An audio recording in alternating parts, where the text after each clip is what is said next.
ಹರೇ ರಾಮ. ಯತ್ರೈವ ಯತ್ರೈವ ಮನೋಮದೀಯಂ ತತ್ರೈವ ತತ್ರೈವ ತವ ಸ್ವರೂಪಂ. ಯತ್ರೈವ ಯತ್ರೈವ ಶಿರೋ ಮದೀಯಂ ತತ್ರೈವ ತತ್ರೈವ ಪದದ್ವಯಂ ತೇ.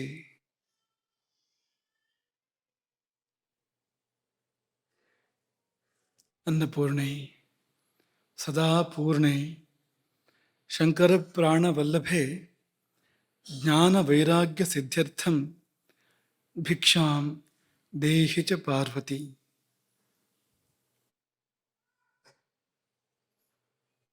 ಅನ್ನಂ ಬ್ರಹ್ಮ ಪ್ರವಚನ ಸರಣಿ. ಇಂದಿನ ವಸ್ತು ಅನ್ನ ನಿದ್ದೆಗಳ ನಂಟು. ಇನ್ನೂ ನಿದ್ದೆ ಮುಗಿದಿಲ್ಲ, ಅದು ಇವತ್ತು ಮುಗಿಯುವುದು.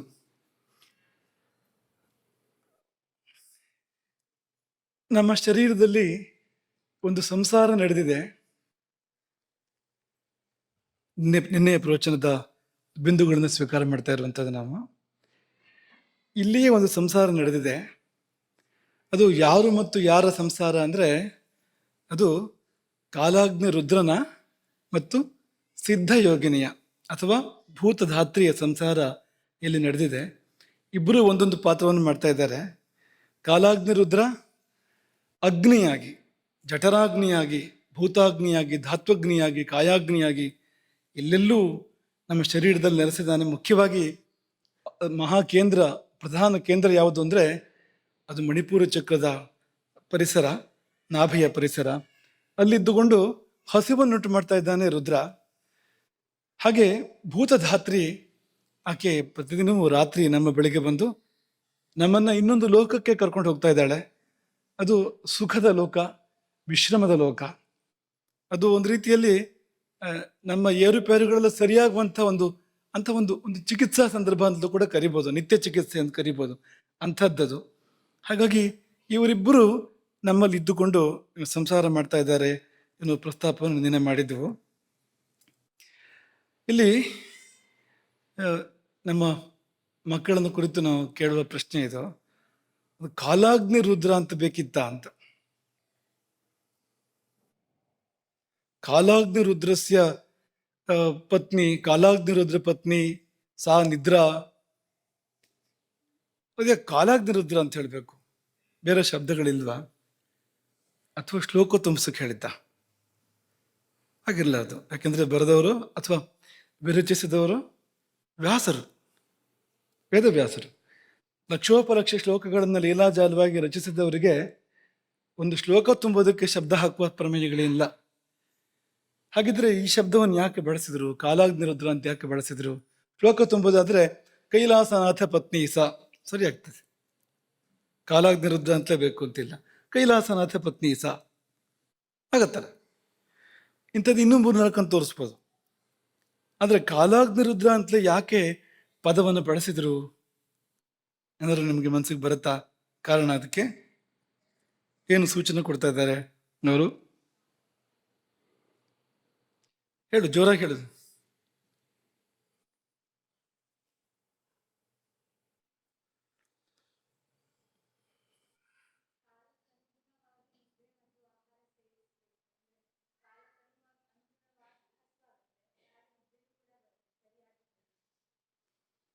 ಹತ್ರ ಇದೆ ಹೇಳಿದ್ದು. ಅದೇ ನಿದ್ದೆಯನ್ನು ಯಾರು ಅಂತ ಅಲ್ಲಿ ಪ್ರಕಟವಾಗಿ ಹೇಳಿ ಆಯಿತು ವೇದವ್ಯಾಸರು. ಸೂಚ್ಯವಾಗಿ ಅಗ್ನಿ ಯಾರು ಅಂತ ಕೂಡ ಹೇಳ್ತಾ ಇದ್ದಾರೆ ಅಲ್ಲಿ, ಅದೇ ಪದಗಳ ಮೂಲಕ ಹೇಳ್ತಾ ಇದ್ದಾರೆ. ಕಾಲಾಗ್ನಿ ಅನ್ನೋ ಶಬ್ದಕ್ಕೆ ಪ್ರಳಯ ಕಾಲದ ಅಗ್ನಿ ಅಂತ ಬೇರೆ ಕಡೆ ಎಲ್ಲ ಅರ್ಥ ಇದೆ, ಆದರೆ ಇಲ್ಲಿ ಅದರ ಸೂಕ್ಷ್ಮ ಬೇರೆ ಅಂತ. ಕಾಲಾಗ್ನಿ ಅಂದರೆ ಒಂದು ನಿರ್ದಿಷ್ಟ ಕಾಲದಲ್ಲಿ ಎದ್ದು ಬರುವ ಅಗ್ನಿ. ಯಾವುದದು? ನಡು ಮಧ್ಯಾಹ್ನ ಪಿತ್ತ ಕಾಲದಲ್ಲಿ ಎದ್ದು ಬರುವ ಅಗ್ನಿ. ಅದು ಯಾವ್ಯಾವಾಗಲೂ ಬರ್ತಾ ಇರೋದಿಲ್ಲ. ಅದು ಯಾವ್ಯಾವಾಗಲೂ ಬರ್ತಾ ಇದ್ರೆ ಅದು ರುದ್ರ ಸ್ವರೂಪದ ಅಗ್ನಿ ಎಲ್ಲದು, ಅದು ಯಮ ಸ್ವರೂಪದ ಅಗ್ನಿ. ಅದು ರುದ್ರಾಗ್ನಿ, ಶಿವಾಗ್ನಿ ಯಾವುದು ಅಂದರೆ ಯಾವುದೋ ಒಂದು ನಿರ್ದಿಷ್ಟ ಕಾಲದಲ್ಲಿ, ಪಿತ್ತ ಕಾಲದಲ್ಲಿ ಎದ್ದು ಬರ್ತದೆ ಅದು ಅಂತ. ಅದೇ ಈ ಜಠರಾಗ್ನಿ ಏನಿದೆ ಅದನ್ನೇ ಸೂಚಿಸುವ ಶಬ್ದ ಕಾಲಾಗ್ನಿ ಎನ್ನುವಂಥದ್ದು. ಅಗ್ನಿ ಶಬ್ದದ ಪ್ರಯೋಗ, ಕಾಲ ಶಬ್ದದ ಪ್ರಯೋಗ, ಇದೆಲ್ಲ ಆ ಧ್ವನಿಯನ್ನ ಕೊಡುವಂಥದ್ದು.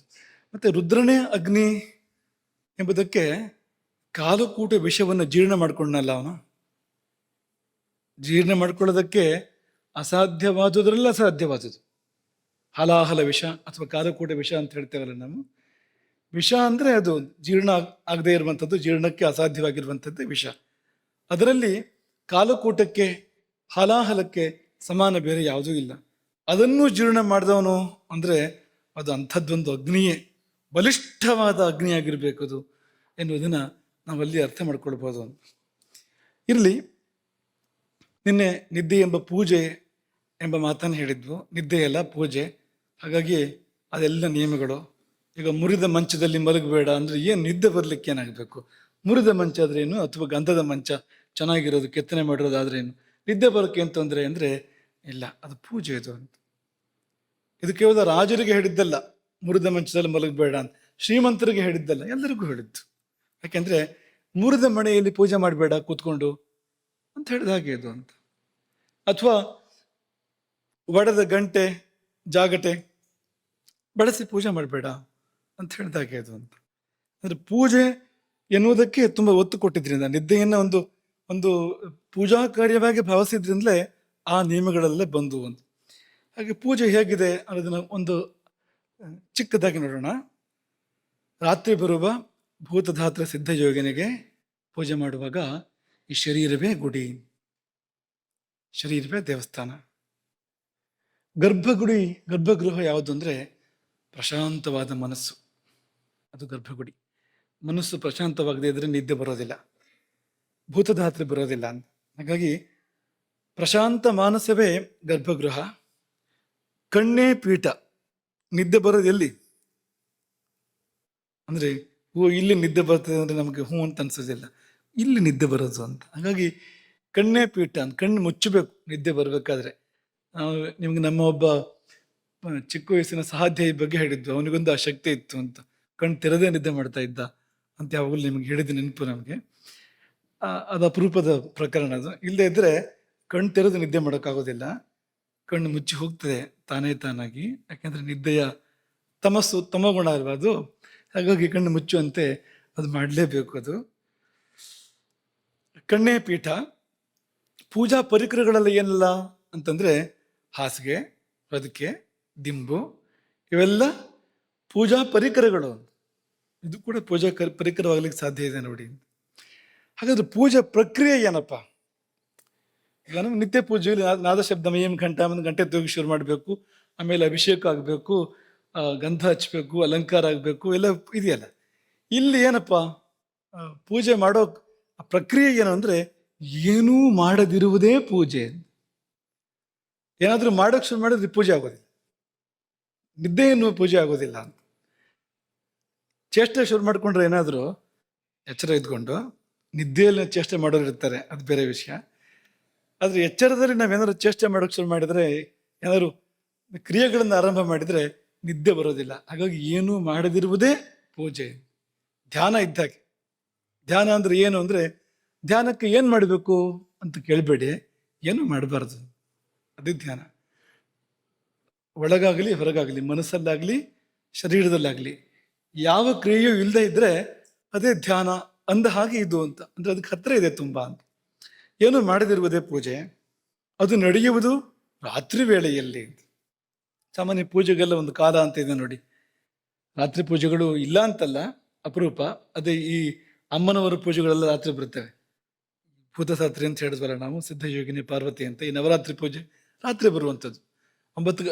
ಒಂದು ಯಾಮ ಕಳೆದ ಮೇಲೆ, ಸುಮಾರು 9 ಗಂಟೆ ಕಳೆದ ಮೇಲೆ ಆ ಪೂಜೆಗೆ ವಿಶೇಷ ಇರುವಂಥದ್ದು ಅಂತ.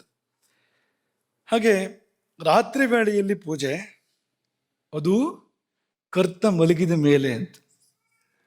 ಇಂಥ ಪೂಜೆ ಇನ್ನೆಲ್ಲೂ ಇಲ್ಲ ನೋಡಿ. ಕರ್ತ ಮಲಗಿದ ಮೇಲೆ ಪೂಜೆ ಪ್ರಾರಂಭ ಆಗುವಂಥದ್ದು. ಬೇರೆ ಕಡೆ ಮಲಗಿಬಿಟ್ರೆ ಪೂಜೆ ಇಲ್ಲ, ಕರ್ತ ಮಲಗಿದ್ರೆ ಯಾತಕ್ಕೆ ಬರ್ತದೆ ಅದು. ಇದು ಮಾತ್ರ ಹಾಗಲ್ಲ, ಮಲಗಿ ಮಾಡುವ ಪೂಜೆ. ಅನ್ಯ ದೇವತೆಗಳನ್ನ ಊಟ ಮಾಡದೆ ಪೂಜಿಸ್ಬೇಕು, ಉಪವಾಸ ವಿಶೇಷ ಅಲ್ಲಿ. ನಿತ್ಯ ಪೂಜೆ ಆದರೂ ಕೂಡ ಬೆಳಗ್ಗೆ ಪೂಜೆಗಿಂತ ಮೊದಲು ನಾವೇನು ತಗೊಳ್ಬಾರ್ದು. ಹೊಟ್ಟೆ ಖಾಲಿ ಇರಬೇಕಾಗಿದ್ದು ತುಂಬ ಮುಖ್ಯ ಉಪಾಸನೆಗಳಿಗೆ. ಈಗ ಸಾಯಂಕಾಲ ಸಂಧ್ಯಾ ವಂದನೆ ಮಾಡಬೇಕು ಅಥವಾ ಧ್ಯಾನ ಮಾಡಬೇಕು ಅಂತ ತಗೊಂಡ್ರೆ ಮಧ್ಯಾಹ್ನ ಊಟದ ನಂತರ ಮಧ್ಯೆ ಏನು ತಗೊಳ್ಳದೇ ಇದ್ರೆ, ಘನಾಹಾರ ಮಧ್ಯೆ ಏನು ತಗೊಳ್ಳದೇ ಇದ್ರೆ ಸಾಯಂಕಾಲ ಸಂಧ್ಯಾ ವಂದನೆಗೆ ಅನುಕೂಲವಾದ ಸ್ಥಿತಿ ಏರ್ಪಡ್ತದೆ. ಹೊಟ್ಟೆ ಖಾಲಿ ಆಗಬೇಕು. ಹೊಟ್ಟೆ ಭಾರ ಇದ್ರೆ, ಹೊಟ್ಟೆಯಲ್ಲಿ ಆಹಾರ ಇದ್ರೆ ಇದಾಗೋದಿಲ್ಲ. ಧ್ಯಾನ ಪೂಜೆ ಉಪಾಸನೆ ಯಾವುದೂ ಆಗೋದಿಲ್ಲ. ಇದು ಒಂದು ಅಪವಾದ. ಇದು ಊಟ ಮಾಡಿಯೇ ಪೂಜೆ ಮಾಡಬೇಕು. ಹಾಗಂತ ಬಿಗಿದು ಊಟ ಮಾಡೋದಲ್ಲ, ಉಪವಾಸ ಇರೋದು ಅಲ್ಲ. ಒಂದು ಹದದಲ್ಲಿ ಅವಳಿಗೆ ಎಷ್ಟು ಬೇಕೋ ಅಷ್ಟೇ, ಅವಳು ಬರೋದಕ್ಕೆ ಎಷ್ಟು ಬೇಕೋ ಅಷ್ಟೇ ತಗೊಂಡು ಅವಳಿಗೆ ಜಾಗ ಬಿಟ್ಟು ನಾವು ಊಟ ಮಾಡಿದರೆ ಆಕೆ ಬಂದ್ಬಿಡ್ತಾಳೆ. ಇದು ನಿತ್ಯ ತಪ್ಪದೇ ನಡೆಸಬೇಕಾದ ಯೋಗ ನಿದ್ರಾ ಪೂಜೆ, ದೇವಿ ಪೂಜೆ ಎಲ್ಲರೂ ಮಾಡಬೇಕು. ಎಲ್ಲ ವರ್ಣ ವರ್ಗದವರು ಮಾಡಬೇಕಾದ ಪೂಜೆ, ಎಲ್ಲ ವಯಸ್ಸಿನವರು ಮಾಡಬೇಕಾದ ಪೂಜೆ, ಎಲ್ಲೆಲ್ಲರೂ ಮಾಡಬೇಕಾದ ಪೂಜೆ, ಪ್ರತಿನಿತ್ಯ ಮಾಡಬೇಕಾಗಿರುವಂಥದ್ದು. ಇದು ಒಂದನ್ನು ಸರಿ ಮಾಡಿದರೂ ಜೀವನ ಸರಿಯಾಗ್ಬೋದು. ಪೂಜೆ ಸರಿಯಾಗಿ ನೆರವೇರಿದ್ರೆ ಫಲ ಅಪಾರ. ಪೂಜೆಗೊಂದು ಫಲ ಬೇಕಲ್ಲ. ಏನು ಲಾಭ ಇಲ್ಲದೆ ಏನನ್ನು ಮಾಡೋರಲ್ಲ ನಾವು ಮನುಷ್ಯರು. ಲಾಭ ಬೇಕೇ ಬೇಕು ನಾವು. ಈ ಪೂಜೆಗೆ ಏನಪ್ಪ ಲಾಭ? ನಿದ್ದೆ ಎಂಬ ಪೂಜೆಗೆ ಅಂದರೆ ವಿಶ್ರಾಂತಿ ಸರ್ವಾಂಗಗಳಿಗೆ ಅಂತ. ನಿದ್ದೆಯಲ್ಲಿ ಮಾತ್ರ ಸಿಗುವಂಥದ್ದು ಸರ್ವಾಂಗ ವಿಶ್ರಾಂತಿ. ಎಲ್ಲ ಅಂಗಗಳು ವಿಶ್ರಾಂತಿಯನ್ನು ಪಡಿತೇವೆ. ಇಲ್ಲಿ ಅಂತರಂಗ ಸಹಿತ ಅಂತರಂಗಕ್ಕೂ ಕೂಡ ವಿಶ್ರಾಂತಿ. ಪಾಪ ಅಂತರಂಗ ಅಥವಾ ನಮ್ಮ ಮನಸ್ಸು ಅನ್ನುವಂಥದ್ದು ಅದು ದುಡಿಯೋದಕ್ಕೆ ಲೆಕ್ಕ ಇಲ್ಲ. ಒಂದು ಕ್ಷಣ ಮಾತ್ರ ಸುಮ್ಮನೆ ಇರ್ತದ. ಅದು ನಾವು ಎಚ್ಚರ ಇದ್ದಾಗ ಅಂದ್ರೆ ಒಂದು ಕ್ಷಣವೂ ಕೂಡ ಸುಮ್ಮನೆ ಇರೋದಿಲ್ಲ. ಎಲ್ಲಿಂದ ಎಲ್ಲಿಗೆ ತಿರುಗಾಟ. ಕ್ಷಣ ಮಾತ್ರದಲ್ಲಿ ಇಲ್ಲಿಂದ ಮನೆಗೆ ಹೋಗ್ಬಿಡ್ತದೆ. ಅದು ಮನೆಯಿಂದ ಮತ್ತೆಲ್ಲ ಪೇಟೆಗೆ ಹೋಗ್ಬಿಡ್ತದೆ. ಅಲ್ಲಿಂದ ಯಾವುದೋ ಉದ್ಯಾನವನಕ್ಕೆ ಹೋಗ್ತದೆ, ಅಲ್ಲಿಂದ ಇನ್ನೆಲ್ಲಿಗೂ ಹೋಗ್ತದೆ. ಈ ಊರು ಬಿಟ್ಟು ಬೇರೆ ಊರಿಗೆ, ಬೇರೆ ದೇಶಕ್ಕೆ, ಬೇರೆ ಲೋಕಕ್ಕೆ, ಚಂದ್ರಲೋಕಕ್ಕೆಲ್ಲ ಹೋಗಿ ಬಂದ್ಬಿಡ್ತದೆ ಅದು ಮನಸ್ಸು. ಇಡೀ ದಿನ ಒಂದಿಲ್ಲದೆ ಒಂದು ಕೆಲಸ ಮಾಡ್ತಾ ಇರ್ತದಲ್ಲ ಯಾವಾಗಲೂ. ಅದಕ್ಕೆ ವಿಶ್ರಾಂತಿ ಅಂದರೆ ಈ ನಿದ್ದೆಯಲ್ಲಿಯೇ ತಕ್ಕ ಮಟ್ಟಿಗಾದ್ರೂ ವಿಶ್ರಾಂತಿ ದೊರೆಯುವಂಥದ್ದು. ಅದರಲ್ಲಿ ಕೂಡ ಗಾಢ ನಿದ್ರೆ, ಅಲ್ಲಿ ಅದಕ್ಕೆ ಹೆಚ್ಚು ವಿಶ್ರಾಂತಿ ಸಿಗುವಂಥದ್ದು. ಪುರೀತತ್ವ ಎನ್ನುವ ನಾಡಿಯಲ್ಲಿ ಮನಸ್ಸು ಪ್ರವೇಶ ಮಾಡಬೇಕಂತೆ. ನಮ್ಮೊಳಗಿರ್ತಕ್ಕಂಥ ಸಾವಿರ ಸಾವಿರ ಸಾವಿರ ಸಾವಿರ ನಾಡಿಗಳ ಮಧ್ಯದಲ್ಲಿ ಪುರೀತತ್ವ ಎನ್ನುವಂಥ ಒಂದು ನಾಡಿ ಇದೆ. ಆ ನಾಡಿಯಲ್ಲಿ ಮನಸ್ಸು ಹೊಕ್ಕಾಗ ನಿದ್ದೆ ಬರುವಂಥದ್ದು ನಮಗೆ ಎಂಬುದಾಗಿ ಯೋಗಶಾಸ್ತ್ರವಿದ್ದರು ಹೇಳುವಂಥದ್ದು. ಹಾಗಾಗಿ ಮನಸ್ಸಿಗೆ ವಿಶ್ರಾಂತಿ. ಸೃಷ್ಟಿಯಲ್ಲಿ ಯಾವುದನ್ನು ಕೂಡ ನಿರಂತರ ಮಾಡೋದಕ್ಕೆ ಸಾಧ್ಯ ಇಲ್ಲ. ಅಂಥ ಯಾವ ಯಂತ್ರವೂ ಇಲ್ಲ. ಮಧ್ಯೆ ವಿಶ್ರಾಂತಿ ಇಲ್ಲದೆ ನಿರಂತರ ಕೆಲಸ ಮಾಡುವಂಥ, ವರ್ಷಾನುಗಟ್ಟಲೆ ಕೆಲಸ ಮಾಡುವಂಥ ಅಥವಾ ಇನ್ನೂ ದೀರ್ಘಕಾಲ ಕೆಲಸ ಮಾಡುವಂಥ ಯಂತ್ರ ಯಾವುದಿದೆ? ಭೂಲೋಕದಲ್ಲಿ ಯಾವುದೂ ಇಲ್ಲ. ಸೂರ್ಯ ಭಗವಂತ ಪಾಪ ವಿಶ್ರಾಂತಿ ಇಲ್ಲದೆ ಮಾಡ್ತಾ ಇದ್ದಾನೆ. ಭೂಮಿ ಈ ಪಾರ್ಶ್ವಕ್ಕೆ ಆ ಪಾರ್ಶ್ವಕ್ಕೆ ಅಂತ ಮಾಡ್ತಾ ಇರ್ತಾನೆ ಯಾವಾಗಲೂ. ಆದರೆ ಇಲ್ಲಿ ನಮ್ಮ ನಡುವೆ ಅಂಥದ್ದೊಂದು ಉಪಕರಣ ಯಾವುದೂ ಇಲ್ಲ. ವಿಮಾನ ಬಂದು ಇಳಿದ ಮೇಲೆ ಒಂದು 3/4 ಗಂಟೆ 1 ಗಂಟೆ ಒಳಗಡೆ ಮತ್ತೆ ಹಾರಿಸೋದಿಲ್ಲ ಅದನ್ನು. ಯಾಕೆಂದರೆ ಅದು ತಣಿಯುವ ಅವಧಿ ಅಲ್ವಾ. ಆಂಗ್ದರ ಕೂಲಿಂಗ್ ಪೀರಿಯಡ್ ಅಂತ ಒಂದು ಶಬ್ದ ಇದೆ ಅವರಲ್ಲಿ, ಅದು ಬೇಕಂತೆ ಅದು ಅಂತ. ಹಾಗಾಗಿ ಆ ಅವಧಿ ಬೇಕು, ತಣಿಯುವ ಅವಧಿ ಒಂದು ಬೇಕು ಅಂತ. ಹಾಗಾಗಿ ವಿಶ್ರಾಂತಿ ಅಂತರಂಗ ಸಹಿತವಾದ ಸರ್ವಾಂಗಗಳಿಗೆ. ಪುನರ್ನವತೆ, ನಿನ್ನೆ ಹೇಳಿದ್ವಿ ನಿಮ್ಗೆ, ಮತ್ತೆ ಹೊಸತಾಗುವಂಥದ್ದು ಎಲ್ಲವೂ ಕೂಡ. ನಿದ್ದೆ ಮಾಡಿ ಎದ್ದಾಗ ಮತ್ತೊಮ್ಮೆ ಹುಟ್ಟಿದಂತೆ ಅದು. ನಿನ್ನೆಗಳು ಸತ್ತಿವೆ, ಹಾಗಾಗ್ತದೆ ಅಂತ. ಹೊಸದಾಗಿ ನಾಳೆ ಅಥವಾ ಈ ದಿನ ಹೊಸದಾಗಿ ಹುಟ್ಟುತ್ತದೆ ಅಂತ ಹೊಸತನದ ಫಲ ಅಲ್ಲಿದೆ. ಇಲ್ಲಿದ್ರೆ ಜೀವನ ತಂಗಳಾಗಿ ಹೋಗ್ತಿತ್ತು. ನಿದ್ದೆ ಒಂದು ಇದ್ದಿದ್ರಿಂದ ನಿತ್ಯ ಅದು ಹೊಸತಾಗ್ತಾ ಇದೆ ಅಂತ. ಹೊಸಬನ್ನ ಮಾಡುವಳು ತಾಯಿ ಅಂತ. ಮತ್ತೆ ನವಶಕ್ತಿಯ ಪೂರ್ಣ ಈ ಚರವಾಣಿ ನೀವು ಉಪಯೋಗಿಸ್ತಾ ಇರ್ತೀರಲ್ವಾ. ನಮ್ಮ ಮಕ್ಕಳಲ್ಲ, ನೀವೆಲ್ಲ ಪುಣ್ಯಾತ್ಮರು. ನಿಮಗೆ ಕರುಣೆ ಪಿಶಾಚಿಯಿಂದ ಬಿಡುಗಡೆ ಇದೆ. ನೀವು ಇಲ್ಲಿ ನಮ್ಮಲ್ಲಿ ನಿಮ್ಮಲ್ಲಿಯೇ ಇದು, ನಮ್ಮದು ನಿಮ್ಮದು ಅಂತ ಬೇರೆ ಇಲ್ಲ. ಇಲ್ಲದೆ ಇದ್ದಿದ್ರೆ ಈ ಚಿಕ್ಕ ವಯಸ್ಸಲ್ಲಿ ನಿಮ್ಮನ್ನ ಕರುಣೆ ಪಿಶಾಚಿ ಕಾಡ್ತಾ ಇತ್ತು. ಸಣ್ಣ ವಯಸ್ಸಲ್ಲಿ ಅದರಿಂದ ಏನು ಒಳ್ಳೇದು, ಯಾವ ವಯಸ್ಸಲ್ಲೂ ಒಳ್ಳೇದಲ್ಲ, ಈ ವಯಸ್ಸಲ್ಲಿ ಖಂಡಿತ ಒಳ್ಳೇದಲ್ಲ. ಬದುಕಿಗೆ ದಿಕ್ಕು ಸಿಗುವ ಸಮಯದಲ್ಲಿ ದಿಕ್ಕು ತಪ್ಪಿಸುವಂಥ ಮಾಧ್ಯಮಕ್ಕೆ ನಾವು ಮರಳಾಗಬಾರ್ದು. ಹಾಗಾಗಿ ಅದು ನೋಡಿ, ಪ್ರತಿನಿತ್ಯ ಉಪಯೋಗಿಸ್ಬೇಕು ಅಂದರೆ ಪ್ರತಿನಿತ್ಯ ಅದನ್ನು ಶಕ್ತಿ ಪೂರ್ಣ ಮಾಡ್ಬೇಕು. ಅದಕ್ಕೆ ಇಲ್ದಿದ್ರೆ ಉಪಯೋಗಿಸೋಕ್ಕಾಗೋದಿಲ್ಲ ಅಂತ. ಹಾಗೆ ಇದು ಕೂಡ, ಇದಕ್ಕೆ ಮತ್ತೆ ಶಕ್ತಿ ತುಂಬಬೇಕು ಅಂದರೆ ನಿದ್ದೆಯೇ ದಾರಿ. ಅದಕ್ಕೆ ಅಲ್ಲಿ ಶಕ್ತಿ ತುಂಬಿ ಬರ್ತದೆ. ಆಯಿತು, ಪ್ರಸಾದ ಏನು ಹೇಳ್ರಿ? ಪೂಜೆ ಆಯಿತು ಅಂದಮೇಲೆ ಒಂದು ಪ್ರಸಾದ ಬೇಡವಾ? ಪ್ರಸಾದ ಅಂದ್ರೆ ಏನು? ಪ್ರಸಾದ ಅಂದರೆ ಪಾನಕ ಪನಿವಾರ. ಪ್ರಸಾದ ಅಂದ್ರೆ ಭಕ್ಷ್ಯ ಭೋಜ್ಯ ಅಲ್ವಾ? ಪ್ರಸಾದಸ್ತು ಪ್ರಸನ್ನತಾ. ಪ್ರಸನ್ನತೆಯೇ ಪ್ರಸಾದ ಶಬ್ದಕ್ಕೆ ಅರ್ಥ. ಪ್ರಸಾದ ಶಬ್ದದ ಮೂಲಾರ್ಥವೇ ಪ್ರಸನ್ನತೆ. ಪ್ರಸನ್ನತೆ ಅಂದ್ರೆ ಏನು? ಕೊಳ ತಿಳಿಯಾಗಿದ್ರೆ ಅದಕ್ಕೆ ಪ್ರಸನ್ನ ಅಂತ ಕರೀತಾರೆ. ಪ್ರಸನ್ನ ಸಲಿಲ ಅಂದ್ರೆ ತಿಳಿಗೊಳ. ಅದು ಕದಡಿದ್ರೆ ಅದು ಪ್ರಸನ್ನ ಅಲ್ಲ, ಪ್ರಕ್ಷುಬ್ಧ ಅದು. ಹಾಗಾಗಿ ಇಲ್ಲಿ ಏನಪ್ಪಾ ಅಂದ್ರೆ ತಿಳಿ ಮನ ಇದೆಯಲ್ಲ, ಆ ಪ್ರಸನ್ನತೆ. ನಿಮ್ಗೆ ನಿದ್ದೆ ಸರಿಯಾಗಿ ಆಗಿದ್ರೆ, ಭೂತಧಾತ್ರಿಯೇ ಬಂದು ಹೋದಾದ್ರೆ ಅದ್ರ ಕುರುಹು ಏನು ಅಂದ್ರೆ, ಎಚ್ಚರ ಆದ ಕೂಡಲೇ ಒಂದು ಪ್ರಸನ್ನತೆ ಮೈ ಮನಸ್ಸುಗಳಲ್ಲಿ ಇರುತ್ತದೆ. ಕಣ್ಣು ತಂಪು, ಮನಸ್ಸು ತಂಪು, ಮೈಯೆಲ್ಲ ತಂಪು. ಒಂದು ತಂಪಿನ ಅನುಭೂತಿ ಬೇಕು ನಿಮ್ಗೆ, ಪ್ರಸನ್ನತೆಯ ಅನುಭೂತಿ ಬೇಕು, ತಿಳಿತನ ಬೇಕು. ಕಣ್ಣು ಕೆಂಪಾಗಿದ್ರೆ ಎಚ್ಚರ ಆಗುವಾಗ ನಿದ್ದೆ ಸರಿಯಾಗಿಲ್ಲ ಅಂತ ಆ ಕಡೆಗೆ ಶುರುವಾದ್ರೆ ಹೇಳ್ತಿದ್ದಾಗೆ, ತಲೆನೋವಿದ್ರೆ ಸರಿಯಾಗಿಲ್ಲ ಅಂತ ಅರ್ಥ. ಅದಕ್ಕೆ ಪಿತ್ತ ಕೆಲಸ ಮಾಡ್ತಾ ಇದೆ ಅಂತ ತಲೆನೋವಿದ್ರೆ. ಈ ಕಫ ಸರಿಯಾಗಿ ಕೆಲಸ ಮಾಡಿದಿದ್ರೆ ಆ ರೀತಿ ಆಗ್ತಿರ್ಲಿಲ್ಲ ಅಂತ. ನಿದ್ದೆ ಅನ್ನೋದು ಕಫದ ಧರ್ಮ ಅದು ಅಂತ. ಹಾಗೆ ಆ ಒಂದು ತಂಪು ಪ್ರಸನ್ನತೆ ಬೇಕಲ್ಲ, ಅದೇ ಕುರುಹು ಅದರದ್ದು. ನೀವು ಮಧ್ಯಾಹ್ನ ನಿದ್ದೆ ಮಾಡಿ ಹೇಳಿ ಅಂತ ಮಾಡ್ಬೇಕು ಅಂತ ಹೇಳ್ತಾ ಇರೋದಲ್ಲ, ಮಾಡಿ ಎದ್ದಾಗ ಹೇಗಿರ್ತದೆ ಅಂತ. ಆಲಸ್ಯ, ಜಾಡ್ಯ. ಒಂದು ದಿನ ಮಾಡಿದ್ರು ಕೂಡ ಈ ಅನುಭವ ಇದೆ ಅಂತ. ತಮೋ ಗುಣ ಅದು. ಆಲಸ್ಯ ಜಾಡ್ಯಗಳು ತಮೋ ಧರ್ಮಗಳು. ತಮೋ ಗುಣದ ಉದ್ರೇಕ ಆಯ್ತು ಅಂತಲೇ ಅರ್ಥ ಅದಕ್ಕೆ ಅಂತ. ಅದಾಯ್ತು ಅಂದ್ರೆ ಅಂತ. ಮಧ್ಯಾಹ್ನ ಊಟ ಮಾಡಿ ನಿದ್ದೆ ಮಾಡಿದ್ರಂತೂ ಇದು ಆಗದೆ ಇರೋದೇ ಇಲ್ಲ. ಎದ್ದವ್ರನ್ನ ನೋಡಿ, ಅವ್ರ ಗತಿ ನೋಡಿ, ಗಮನ ಸ್ವಲ್ಪ ನಿಧಾನ ಇರ್ತಾರೆ. ಅವ್ರು ಎದ್ದು ಕೂಡಲೇ ಚುರುಕಾಗೋದಿಲ್ಲ ಒಂದೇ ಸರ್ತಿ ಅಂತ. ಯಾಕೆಂದ್ರೆ ತಮೋ ಗುಣ ಕೆಲಸ ಮಾಡೋಕೆ ಶುರು ಮಾಡಿದಾಗ ಹಾಗಾಗ್ಲೇಬೇಕು ಮನುಷ್ಯ ಅಂತ. ಎಮ್ಮೆ ಮೊಸರಾಗ್ತಾನೆ ಅವನು ಅಂತ ಅವಾಗ ಅಂತ. ಅದೇ ಧರ್ಮ, ಅದ್ರ ಧರ್ಮವೇ ಇದು, ಬೇರೆ ಏನೂ ಅಲ್ಲ ಅಂತ.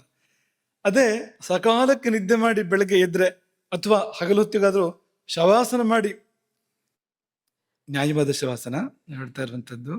ಕೈ ಕಾಲು ನಡಿ ಬಿದ್ಕೊಂಡ್ಬಿಟ್ರೆ ಶವಾಸನ ಅಲ್ಲ ಅದು. ಸರಿಯಾದ ಶವಾಸನ ಮಾಡಿ ಎಚ್ಚರ ಆದ್ರೆ, ಶವಾಸನ ಸರಿಯಾದಕ್ಕೆ ಕುರುಹು ಏನು ಅಂದ್ರೆ ಪ್ರಸನ್ನತೆ ಅದು ಏರ್ಪಡಬೇಕು ನಮ್ಮಲ್ಲಿ. ಅದೇ ಕುರುಹು ಅದಕ್ಕೆ. ಹಾಗಾಗಿ ಪ್ರಸನ್ನತೆಯೇ ಪ್ರಸಾದ ಅಂತ. ದೇವರಿಗೂ ಹೀಗಾಗ್ತದಂತ ಕಾಳಿದಾಸ ವರ್ಣನೆ ಮಾಡಿದ್ದಾನೆ. ಈ ರಾಮಾವತಾರದ ಪೀಠಿಕೆಯಾಗಿ ಈ ಋಷಿಗಳೆಲ್ಲ ಹೋಗಿ ಪ್ರಾರ್ಥನೆ ಮಾಡ್ತಾರಲ್ವಾ, ದೇವತೆಗಳು ಋಷಿಗಳು ಎಲ್ಲರೂ ಹೋಗಿ ದೇವರನ್ನು ಪ್ರಾರ್ಥನೆ ಮಾಡೋ ಸಂದರ್ಭದ ಅದು ಅಂಥದ್ದೊಂದು ಸಂದರ್ಭದ ವರ್ಣನೆಯಲ್ಲಿ ಕಾಳಿದಾಸ ಹೇಳುವಂಥದ್ದು, ಯೋಗ ನಿದ್ರಾಂತ ವಿಷದೈಹಿ ಪಾವನೈರವಲೋಕಿತೈಹಿ ಭೃಗ್ವಾದೀನನು ಗೃಹಂತಂ ಸೌಖಶಾಯನಿಕ ಋಷಿ. ಈ ಸೌಖಶಾಯನಿಕರು ಅಂತ ಕರೀತಾರೆ. ಅಂದ್ರೆ ಸುಖ ಶಯನ, ನಿದ್ದೆ ಚೆನ್ನಾಗಿತ್ತ ಅಂತ ಎದ್ದು ಕೂಡ್ಲು ಕೇಳುವಂಥವ್ರು, ಹೇಳುವಾಗ ಇರುವಂಥವ್ರು ಅಲ್ಲಿ ಅಂತ. ಎದ್ದು ಕೂಡಲೇ ಅವ್ರ ಮುಖ ನೋಡ್ಬೇಕು ಅಂತ, ಒಳ್ಳೆ ಮುಖಗಳು ಅದೆಲ್ಲ. ಅಂತ ಭೃಗುಮಾದಿ ಮಹರ್ಷಿಗಳು ಅವ್ರು ಕಾಯ್ತಾ ಇದ್ದಾರೆ, ಭಗವಂತನಿಗೆ ಎಷ್ಟೊತ್ತಿಗೆ ಎಚ್ಚರ ಆಗ್ತದೆ, ಯೋಗ ನಿದ್ರೆಯಿಂದ ಯಾವಾಗ ಹೇಳ್ತಾನೆ ಅಂತ ಕಾಯ್ತಾ ಇರ್ತಾರೆ ಅವರು. ಯೋಗ ನಿದ್ದೆಯಿಂದ ಎಚ್ಚೆತ್ತು ಅವನು ನೋಡಿದಾಗ ಇವರು ಉದ್ಧಾರ ಆಗ್ತಾರೆ ಅಂತ. ಅದು ಇವರಿಗೆ ತುಂಬಾ ಉದ್ಧಾರ ಆಗಿ ಇರೋರು ಮತ್ತು ಉದ್ಧಾರ ಆಗ್ತಾರೆ ಅವರು ಅಂತ. ಅಂದ್ರೆ ಆ ನೋಟ ಇದೆಯಲ್ಲ, ಪ್ರಸನ್ನತೆಯನ್ನು ಹೊತ್ತು ತರುವಂಥದ್ದು. ಆ ದೃಷ್ಟಿ ಪ್ರಸನ್ನತೆಯನ್ನು ತುಂಬಿ ಚೆಲ್ಲುವಂಥದ್ದು. ಯಾರು ಬಂದು ಬಂದು ನಿಲ್ತಾರೋ ಅವ್ರ ಮೇಲೆ ಪ್ರಸನ್ನತೆಯ ಅಮೃತದ ಮಳೆ ಸುರಿತದೆ ನೋಟದಿಂದ ಅಂತ. ಯಾಕೆಂದ್ರೆ ಒಳಗೆ ತುಂಬಿದೆ ಆ ಪ್ರಸನ್ನತೆ ನಿದ್ದೆಯ ಕಾರಣಕ್ಕೆ. ಹಾಗಾಗಿ ಅಂತಹ ಯೋಗ ನಿದ್ರಾಂತ ವಿಷದೈಹಿ, ಯೋಗ ನಿದ್ರೆಯ ಕೊನೆಯಲ್ಲಿ ವಿಷದವಾಗುವಂಥದ್ದು, ಒಂದು ತಿಳಿಯಾಗುವಂಥದ್ದು ನೋಟ, ಅದನ್ನು ಕಾಳಿದಾಸ ವರ್ಣನೆ ಮಾಡಿದ್ದಾನೆ ನೋಡಿ ಅಂತ. ದೇವರಿಗೆ ಮಾತ್ರ ಅಲ್ಲ, ದೇವರಷ್ಟು ಅಲ್ಲದೆ ಇದ್ರೂ ನಮಗೂ ಕೂಡ ಒಂದು ಸ್ವಲ್ಪ ಆಗ್ತದೆ. ನಿದ್ದೆ ಮಾಡಿ, ಸರಿಯಾದ ನಿದ್ದೆ ಮಾಡಿ ಎಚ್ಚೆತ್ತಾಗ ಹಾಗಾಗ್ತದೆ ಅಂತ. ಮತ್ತೆ ಮಲಗಬೇಕು ಅಂತ ಅನಿಸ್ಬಾರ್ದು, ಹೇಳುವಾಗ ಮತ್ತೆ ಮಲಗಬೇಕು ಅಂತ ಅನಿಸ್ಬಾರ್ದು. ಇಲ್ದಿದ್ರೆ ಎಚ್ಚರ ಆಗೋದು ಯಾಕೆ ಬೆಳಗಿನ ಜಾವ ಅಂದ್ರೆ ಹೊರಳಿ ಮಲಗುವುದಕ್ಕೆ ಅಂತ ಆಗ್ಬಿಟ್ಟಿದೆ ಅಲ್ವಾ. ಈ ಮಗಳಿಂದ ಆ ಮಗಳಿಗೆ ತಿರುಗಿ ಮಲಗು, ಹೊದಕೆ ಸರಿ ಇಲ್ಲದ್ರೆ ತಗೊಂಡು ಸರಿಯಾಗಿ ಹೊದಕು ಅದನ್ನ ಒಂದ್ಸರ್ತಿ ಅಲ್ಲಿ ಒಂದ್ಸಾರಿ ಗಂಟೆ ನೋಡು ಮಲಗು ಮತ್ತೆ. ಅಥವಾ ಈ ಯಮಗಂಟೆ ಹೊಡ್ಕೊಳ್ತಾ ಇದ್ರೆ, ಅದೇ ಎಚ್ಚರದ ಗಂಟೆ ಯಮಗಂಟೆ ಹೊಡ್ಕೊಳ್ತಾ ಇದ್ರೆ ತಲೆ ಮೇಲೆ ಒಂದು ತಟ್ಟಿ ಮಲಗು ಮತ್ತೆ. ಇದಕ್ಕೋಸ್ಕರ ಉಪಯೋಗ ಆಗ್ತಾ ಇರುವಂಥದ್ದು. ಈ ಎಚ್ಚರ ಒಂದ್ ವೇಳೆ ಸಕಾಲದಲ್ಲಿ ಆದ್ರೂ ಕೂಡ ಮತ್ತೆ ನಿದ್ದೆ ಮುಂದುವರಿತದೆ ಅಂತ. ಅದು ಏನ್ ಸೂಚಿಸ್ತಾ ಇದೆ ಅಂದ್ರೆ, ಏನೋ ನಿದ್ದೆ ಸರಿಯಾಗಿಲ್ಲ ಅಂತಲೇ ಅರ್ಥ. ಅದಕ್ಕೆ ದೇಹ ಮತ್ತೆ ಕೇಳ್ತಾ ಇದೆ ಅಂದ್ರೆ ಅದೇನೋ ವ್ಯವಸ್ಥೆ ಗಡಿಬಿಡಿ ಇದೆ ಅಂತ, ಸರಿಯಾಗಿಲ್ಲ ಅದು. ಸಾಕಾದ್ರೆ, ಈಗ ಊಟ ಸಾಕಾಯ್ತು ಅಂದ್ರೆ ಹೇಳ್ತೀರಿ, ಬೇರೆ ದಾರಿ ಇಲ್ಲ, ಅದಕ್ಕೆ ಎಷ್ಟು ಊಟ ಮಾಡೋಕೆ ಸಾಧ್ಯ, ಇನ್ನೆಷ್ಟೊತ್ತು ಕೂತ್ಕೊಂಡಿರೋಕೆ ಸಾಧ್ಯ, ಎದ್ದೇ ಬಿಡ್ತೀರಿ. ನಿದ್ದೆಯೂ ಹಾಗಾಗ್ಬೇಕು, ಸಾಕು ಅಂತ ಹೇಳೋ ಥರ ಆಗ್ಬೇಕು ಅದು ಸಕಾಲಕ್ಕೆ. ಅದೆಲ್ಲ ನಾವು ಸುಮ್ಮನೆ ಮಲಗಿದ ಇದ್ದೆ ಅಂತಲ್ಲ, ಸರಿಯಾದ ನಿದ್ದೆ ಆಗಿರ್ತಕ್ಕಂಥ ಕುರುಹುಗಳು ಸಕಾಲಕ್ಕೆ ಎಚ್ಚರಾಗಿ ಮತ್ತೆ ನಿದ್ದೆ ಮಾಡಬೇಕು ಅಂತ ಅನ್ನಿಸ್ತೆ ಹೇಳುವಂತೆ ಆಗಬೇಕು ಅಂತ. ಅದೆಲ್ಲ ಪ್ರಸಾದ, ಪ್ರಸನ್ನತೆ. ಆದಿವ್ಯಾಧಿಗಳ ಪರಿಹಾರ. ವ್ಯಾಧಿ ಶರೀರಕ್ಕೆ ಬರುವಂಥ ರೋಗ, ಆದಿ ಅಂದರೆ ಮನಸ್ಸಿನ ಚಿಂತೆ, ಇದು ಆದಿವ್ಯಾಧಿ. ಎರಡೂ ಪರಿಹಾರ ಆಗುತ್ತೆ ನಿದ್ರೆಯಿಂದ. ಅರ್ಧ ರೋಗ ಹರಿ ನಿದ್ರಾ, ಮತ್ತೆ ನೆನಪು ಮಾಡುವಂಥದ್ದು ನಿಮಗೆ.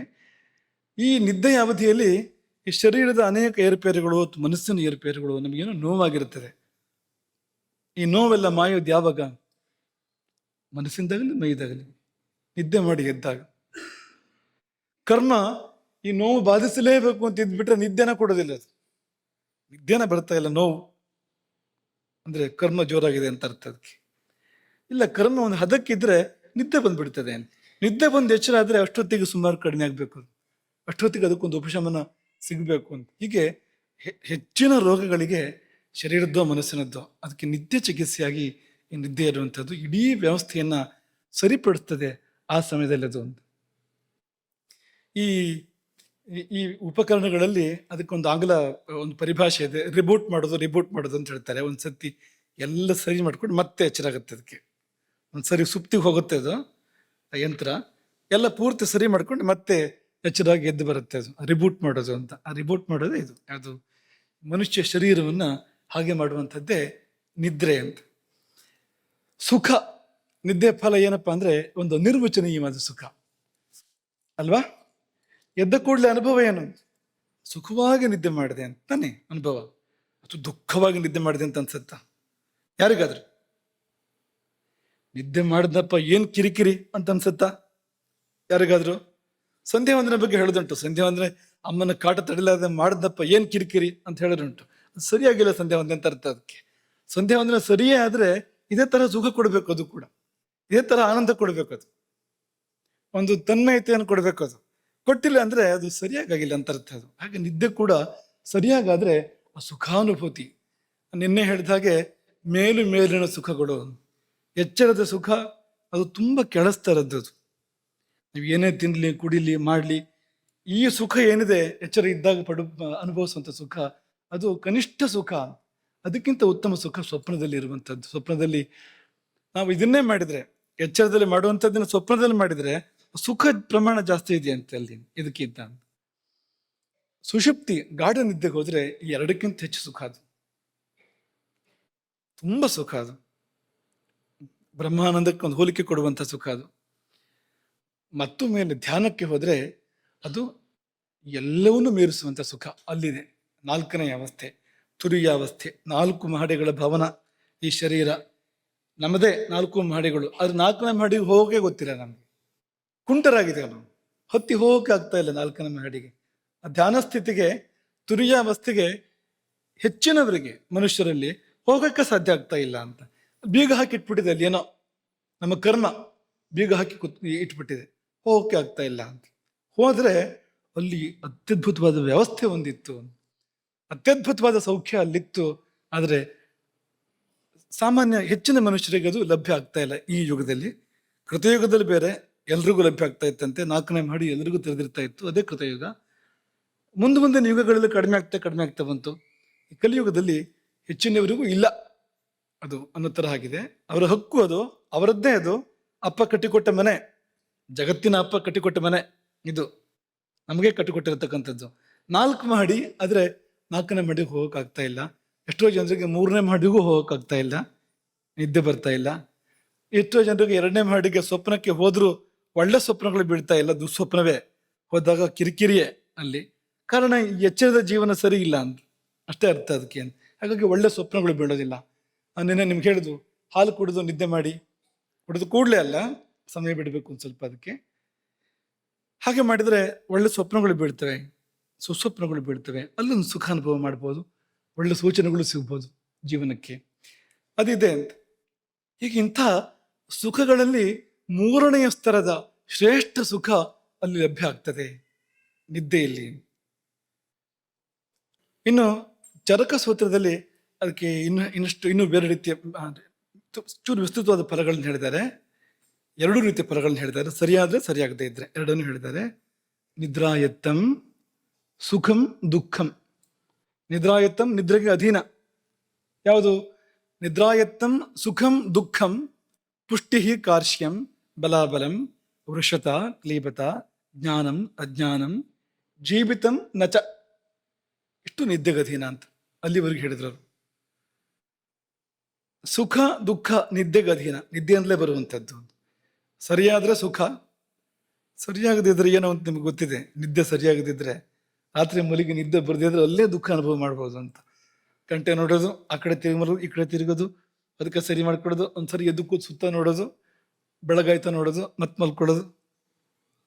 ಎಷ್ಟು ಕಷ್ಟ ಆಗ್ಬೋದು ಅಂದರೆ ನಿದ್ದೆ ಬಂದಾಗ ಏನು ಸುಖ ಇದೆಯೋ ಅಷ್ಟೇ ಕಷ್ಟ ನಿದ್ದೆ ಬರದೇ ಹೋದರೆ ಮಲ್ಕೊಂಡೇ ಇರಬೇಕು ಅಂತಾದರೆ ಆ ಸಮಯದಲ್ಲಿ ಬರುತ್ತೆ ನೋಡಿ. ಅದು ಮಾತ್ರ ಅಲ್ಲ, ಇಡೀ ಜೀವನವನ್ನೇ ಹದಗೆಡಿಸೋದ್ರಿಂದ ಅದು ನಿದ್ದೆ ಸುಖ ದುಃಖಗಳಿಗೆ ಕಾರಣ ಆಗುತ್ತೆ. ಸರಿಯಾದಾಗ ಸರಿಯಾಗದೇ ಇದ್ದಾಗ. ಭೂತಧಾತ್ರಿ ಕಾಲರಾತ್ರಿ. ಭೂತಧಾತ್ರಿ ಆದಾಗ ಸುಖ, ಕಾಲರಾತ್ರಿ ಆದಾಗ ದುಃಖ. ಪುಷ್ಟಿ ಮತ್ತು ಕಾರ್ಶ್ಯ.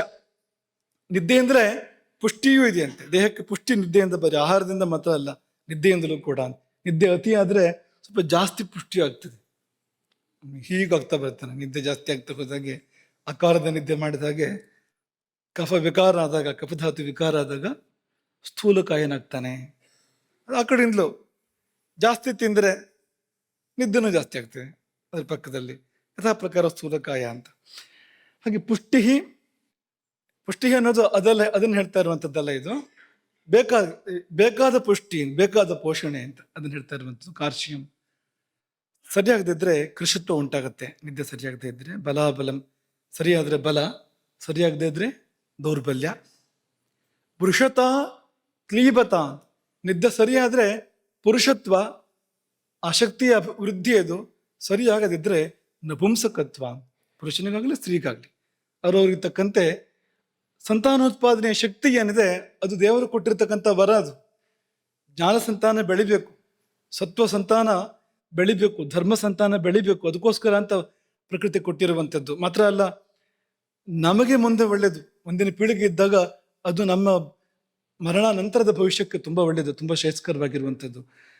ಅದಕ್ಕೆ ತುಂಬ ಉತ್ತಮ ಅವಕಾಶಗಳು ನಿದ್ದೆ ಸರಿಯಾಗಿ ಆದಾಗ. ಆಗದೇ ಇದ್ರೆ ಸಂತಾನ ಶಕ್ತಿಯ ಹರಣವನ್ನು, ಪುರುಷತ್ವದ ಹರಣವನ್ನು ಅದು ಮಾಡುತ್ತೆ ಅನಿದ್ರೆ ಅನ್ನುವಂಥದ್ದು.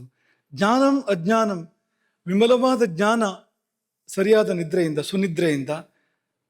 ಅನಿದ್ರೆ ಜ್ಞಾನವನ್ನು ಹರಣ ಮಾಡುತ್ತೆ, ಅರಿವು ಮರೆವು ಅನ್ನೋ ಹಾಗೆ ಅಂತ. ಹಾಗಾಗಿ ಪರಮಜ್ಞಾನಕ್ಕೂ ಕೂಡ ನಿದ್ರೆ ಪೀಠಿಕೆ. ಪರಮಾತ್ಮ ಸಾಕ್ಷಾತ್ಕಾರಕ್ಕೂ ಪರಮಜ್ಞಾನಕ್ಕೂ ಸರಿಯಾದ ನಿದ್ದೆ ಅನ್ನೋದು ಪೀಠಿಕೆ. ಕೊಟ್ಟ ಕೊನೆಯಲ್ಲಿ ಬದುಕು ಮತ್ತು ಸಾವು ಅಂತ. ಬದುಕು ನಿದ್ರೆಯಿಂದ, ಸಾವು ನಿದ್ರೆಯಿಂದ. ಸರಿಯಾಗಿ ನಿದ್ದೆ ಮಾಡಿದ್ರೆ ಬೇಗ ಸಾಯ್ಬೋದು ಅಂತ ಅರ್ಥ ಅದಕ್ಕೆ. ಹೀಗೆ ಸಕಾಲದಲ್ಲಿ ಬಂದಾಗ ಆ ಸಿದ್ಧಯೋಗಿನಿಯನ್ನು, ನಿದ್ರಾದೇವಿಯನ್ನು ಸ್ವಾಗತ ಮಾಡದೇ ಇದ್ರೆ ಅವಳೇ ಅಕಾಲದಲ್ಲಿ ಬರ್ತಾಳೆ. ರೂಪಾಂತರ. ಅದು ಅನುಗ್ರಹ ಕೊಡ್ಲಿಕ್ಕೆ ಬರುವಂಥದ್ದಲ್ಲ, ಶಪಿಸಲಿಕ್ಕೆ ಬರುವಂಥದ್ದು. ಅದು ದುರ್ದೇವತೆ ಆಗ ಬರುವಂಥದ್ದು. ಹಾಗಾಗಿ ಕಾಲರಾತ್ರಿಯಾಗಿ ಬರ್ತಾಳೆ ಆಗ ಅವಳು. ಅಂದ್ರೆ ಏನರ್ಥ? ರಾತ್ರಿ ನಿದ್ದೆ ಮಾಡದೇ ಇದ್ರೆ, ನಿದ್ದೆ ಮಾಡ್ಬೇಕಾದ ಸಮಯದಲ್ಲಿ ಮಾಡದೇ ಇದ್ರೆ ಹಗಲು ನಿದ್ದೆ ಬರುತ್ತಾ ಇಲ್ವೋ? ಬರುತ್ತೆ ಅಲ್ವಾ? ಅಲ್ಲಿ ತುಂಬಾ ಸಮಸ್ಯೆಗಳಿದೆ. ಸಂಧ್ಯಾಕಾಲದ ನಿದ್ರೆ ಮತ್ತು ಅದು ಅನರ್ಥ. ಅದು ಸಂಧ್ಯಾಕಾಲದ ನಿದ್ರೆ ಮಹದ ಅನರ್ಥ ಅದು. ಹಾಗೆ ಹಗಲು ನಿದ್ದೆಯು ಕೂಡ ತುಂಬಾ ಅನರ್ಥಗಳನ್ನು ತರುವಂಥದ್ದು. ಅದನ್ನ ಈ ಭಾಷೆಯಲ್ಲಿ ಹೇಳುವಂಥದ್ದು. ಅಂದ್ರೆ ನೀವು ಸರಿಯಾದ ಸಮಯಕ್ಕೆ ಮಾಡದೇ ಇದ್ದ, ಸರಿಯಾದ ಸಮಯದಲ್ಲಿ ಅವಳು ಬಂದಾಗ ಸ್ವಾಗತ ಮಾಡಿ ನಿಮ್ಮನ್ನು ನೀವು ಕೊಟ್ಟುಕೊಂಡಿದ್ರೆ ಅನುಗ್ರಹ ಮಾಡ್ತಾ ಇದ್ಲು. ದೂಡಿದ್ರೆ, ಬಾಗಿಲು ಹಾಕಿದ್ರೆ, ಆ ಕಡೆ ತಿರುಗಿದ್ರೆ ಹೋಗ್ಬಿಡ್ತಾಳೆ ಅವಳು. ಮತ್ತೆ ಬರುವಾಗ ಮತ್ತೆ ಬರ್ತಾಳೆ, ಬರದೇ ಇರೋದಿಲ್ಲ ಅವಳು. ಅಕಾಲದಲ್ಲಿ ಬರ್ತಾಳೆ. ಅದು ಶಾಪ, ಆಗ್ರಹ ಅದು. ತಸ್ಮಾತ್ ನ ಜಾಗರ್ಯಾದ್ ರಾತ್ರವು. ಸುಶ್ರುತರು ಹೇಳ್ತಾರೆ, ರಾತ್ರಿ ಜಾಗರಣ ಮಾಡಬೇಡ, ರಾತ್ರಿ ಎಚ್ಚರವಾಗಿರ್ಬೇಡ. ದಿವಾ ಸ್ವಪ್ನಂಚ ವರ್ಜಯೇತ್. ಹಗಲು ಮಲಗಬೇಡ. ಈ ಎರಡು ನಿಯಮದ ಹಾಕೊಂಡ್ರೆ ಒಂದೇ ನಿಯಮ. ರಾತ್ರಿ ಮಲಗಿದ್ರೆ ಮತ್ತೆ ಹಗಲು ಬೇಕಾಗೋದಿಲ್ಲ. ಹಾಗಾಗಿ ರಾತ್ರಿ ಎಚ್ಚರ ಮತ್ತು ಹಗಲಿನ ನಿದ್ರೆ, ಇದೆರಡು ಕೂಡ ಅನರ್ಥ, ಇದೆರಡು ಕೂಡ ತೊಂದರೆ. ಜ್ಞಾತ್ವ ದೋಷಕರಾವೇತು ಬುಧ ಬುಧ ಸ್ವಪ್ನಂ ಮಿತಂ ಚರೇತ್. ಬುಧ ಬಲ್ಲವನಾಗು, ತಿಳ್ಕೊ, ಇದನ್ನ ಅರ್ಥ ಮಾಡ್ಕೊ. ಸ್ವಪ್ನಂ ಮಿತಂ ಚರೇತ್, ತೂಗಿ ನಿದ್ದೆಯನ್ನು ಮಾಡು. ಯಾವಾಗ ಎಷ್ಟು ಎನ್ನುವ ತೂಕದಲ್ಲಿ ನಿದ್ದೆಯನ್ನು ಮಾಡು. ಏನಾಗುತ್ತೆ ಹಗಲು ನಿದ್ದೆ ಮಾಡಿದ್ರೆ? ಮಾಡ್ಬೋದೋ ಇಲ್ವೋ ಅಂದ್ರೆ, ಸರ್ವರ್ತುಷು ದಿವಾಸ್ವಾಪ ಪ್ರತಿಷಿದ್ಧ. ಎಲ್ಲ ಋತುಗಳಲ್ಲಿ ಕೂಡ ದಿವಾಸ್ವಾಪ, ಹಗಲು ನಿದ್ದೆ ಅನ್ನೋದು ಪ್ರತಿಷಿದ್ಧ, ನಿಷೇಧ ಇದೆ, ಮಾಡಬಾರ್ದು ಅಂತ. ಆಯುರ್ವೇದ ಒಂದು ಸಣ್ಣ ಅವಕಾಶ ಕೊಟ್ಟಿದೆ. ಅನ್ಯತ್ರ ಗ್ರೀಷ್ಮಾತ್ ಒಂದು ಸಣ್ಣ ಅವಕಾಶ ಕೊಟ್ಟಿದೆ ಆಯುರ್ವೇದ, ಗ್ರೀಷ್ಮ ಋತುವನ್ನು ಬಿಟ್ಟು ಅಂತ. ನೋಡೋಣ ಮತ್ತೆ ಅದನ್ನ. ಈಗ ಯಾವಾಗ ಮಾಡ್ಬೋದು ಅನ್ನೋದನ್ನ ಆಮೇಲೆ ನೋಡೋಣ, ಯಾವಾಗ ಮಾಡಬಾರ್ದು ಅಂತ ಮುಖ್ಯವಾಗಿ ನೋಡೋಣ. ಹಗಲು ನಿದ್ದೆಯನ್ನ ಸರ್ವರ್ತುಷು, ಹೆಚ್ಚಿನ ಋತುಗಳಲ್ಲೂ ಕೂಡ ಮಾಡಬಾರ್ದು ಅಂತ. ಎಷ್ಟು ಮುಖಗಳು ಹರಡಿದ್ವು ಅಂದ್ರೆ ಒಂದ್ಸರ್ತಿ ಇದು ಒಂದು ಅವಕಾಶ ಇದೆ ಅಂತ ಗೊತ್ತಾದಾಗ ಎಷ್ಟು ಜನಕ್ಕೆ ಒಂದು ಸಂತೋಷ ಆಯ್ತು ಅಂದ್ರೆ, ಪ್ರತಿಷಿದ್ಧವಾದರೂ ಕೂಡ ಈ ಹಗಲು ನಿದ್ದೆ ನಿಷಿದ್ಧವಾದರೂ ಕೂಡ ಇಂತಿಂಥವ್ರು ಮಾಡಬಹುದು ಅಂತ. ನೋಡಿ ನೀವು ಪಟ್ಟಿರಿದ್ದೀರ ಅಂತ, ಈಗ ಇಂತಿಂಥವ್ರು ಮಾಡಬಹುದು ಅಂತ ಎಷ್ಟು ಕುತೂಹಲ ಕಾಣ್ತಾ ಇದೆ ಅಂದ್ರೆ, ಸಭೆಯಲ್ಲಿ ಅನೇಕ ಮುಖಗಳಲ್ಲಿ ನನ್ನ ಹೆಸರಿದೆ ಆ ಪಟ್ಟಿಯಲ್ಲಿ ಅಂತ ಒಂದು ಆಸಕ್ತಿ ಎದ್ದು ಕಾಣ್ತಾ ಇದೆ. ಪ್ರತಿಷಿದ್ಧೇಶ್ವಪಿತು ಬಾಲ,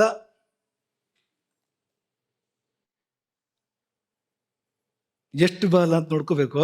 ಬಾಲ ಅನ್ನುವಾಗ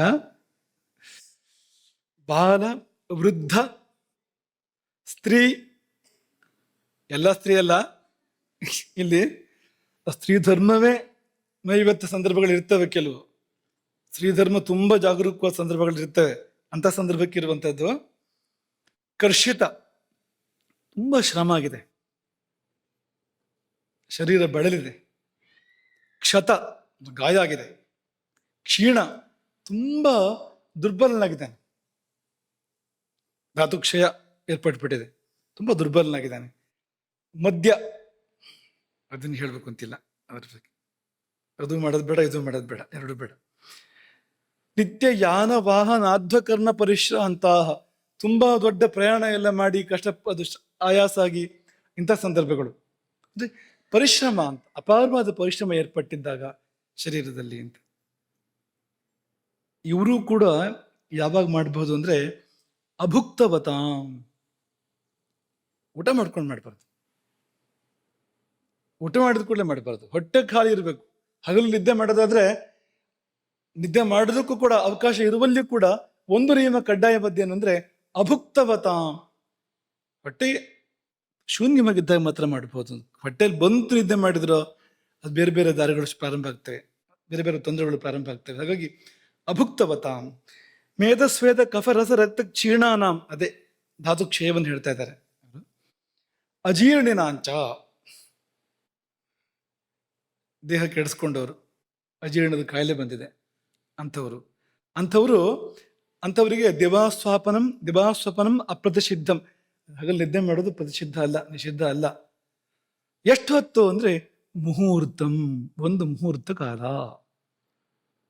ಒಂದು ಮುಹೂರ್ತ ಅಂದ್ರೆ ದಿನದ 15ನೇ ಒಂದು ಭಾಗ, ಹಗಲಿನ 15ನೇ ಒಂದು ಭಾಗ, ಒಂದು 48 ನಿಮಿಷ, 48 ನಿಮಿಷದ ಹಿಂದೆ ಮುಂದೆ ಅಂತ ಇಲ್ಲಿ ಒಪ್ಪಿಗೆ ಕೊಟ್ಟಿದ್ದಾರೆ ಅಂತ ಇಡೀ ಹಗಲು ಬಿದ್ದು ಹೊರಗೋದಲ್ಲ.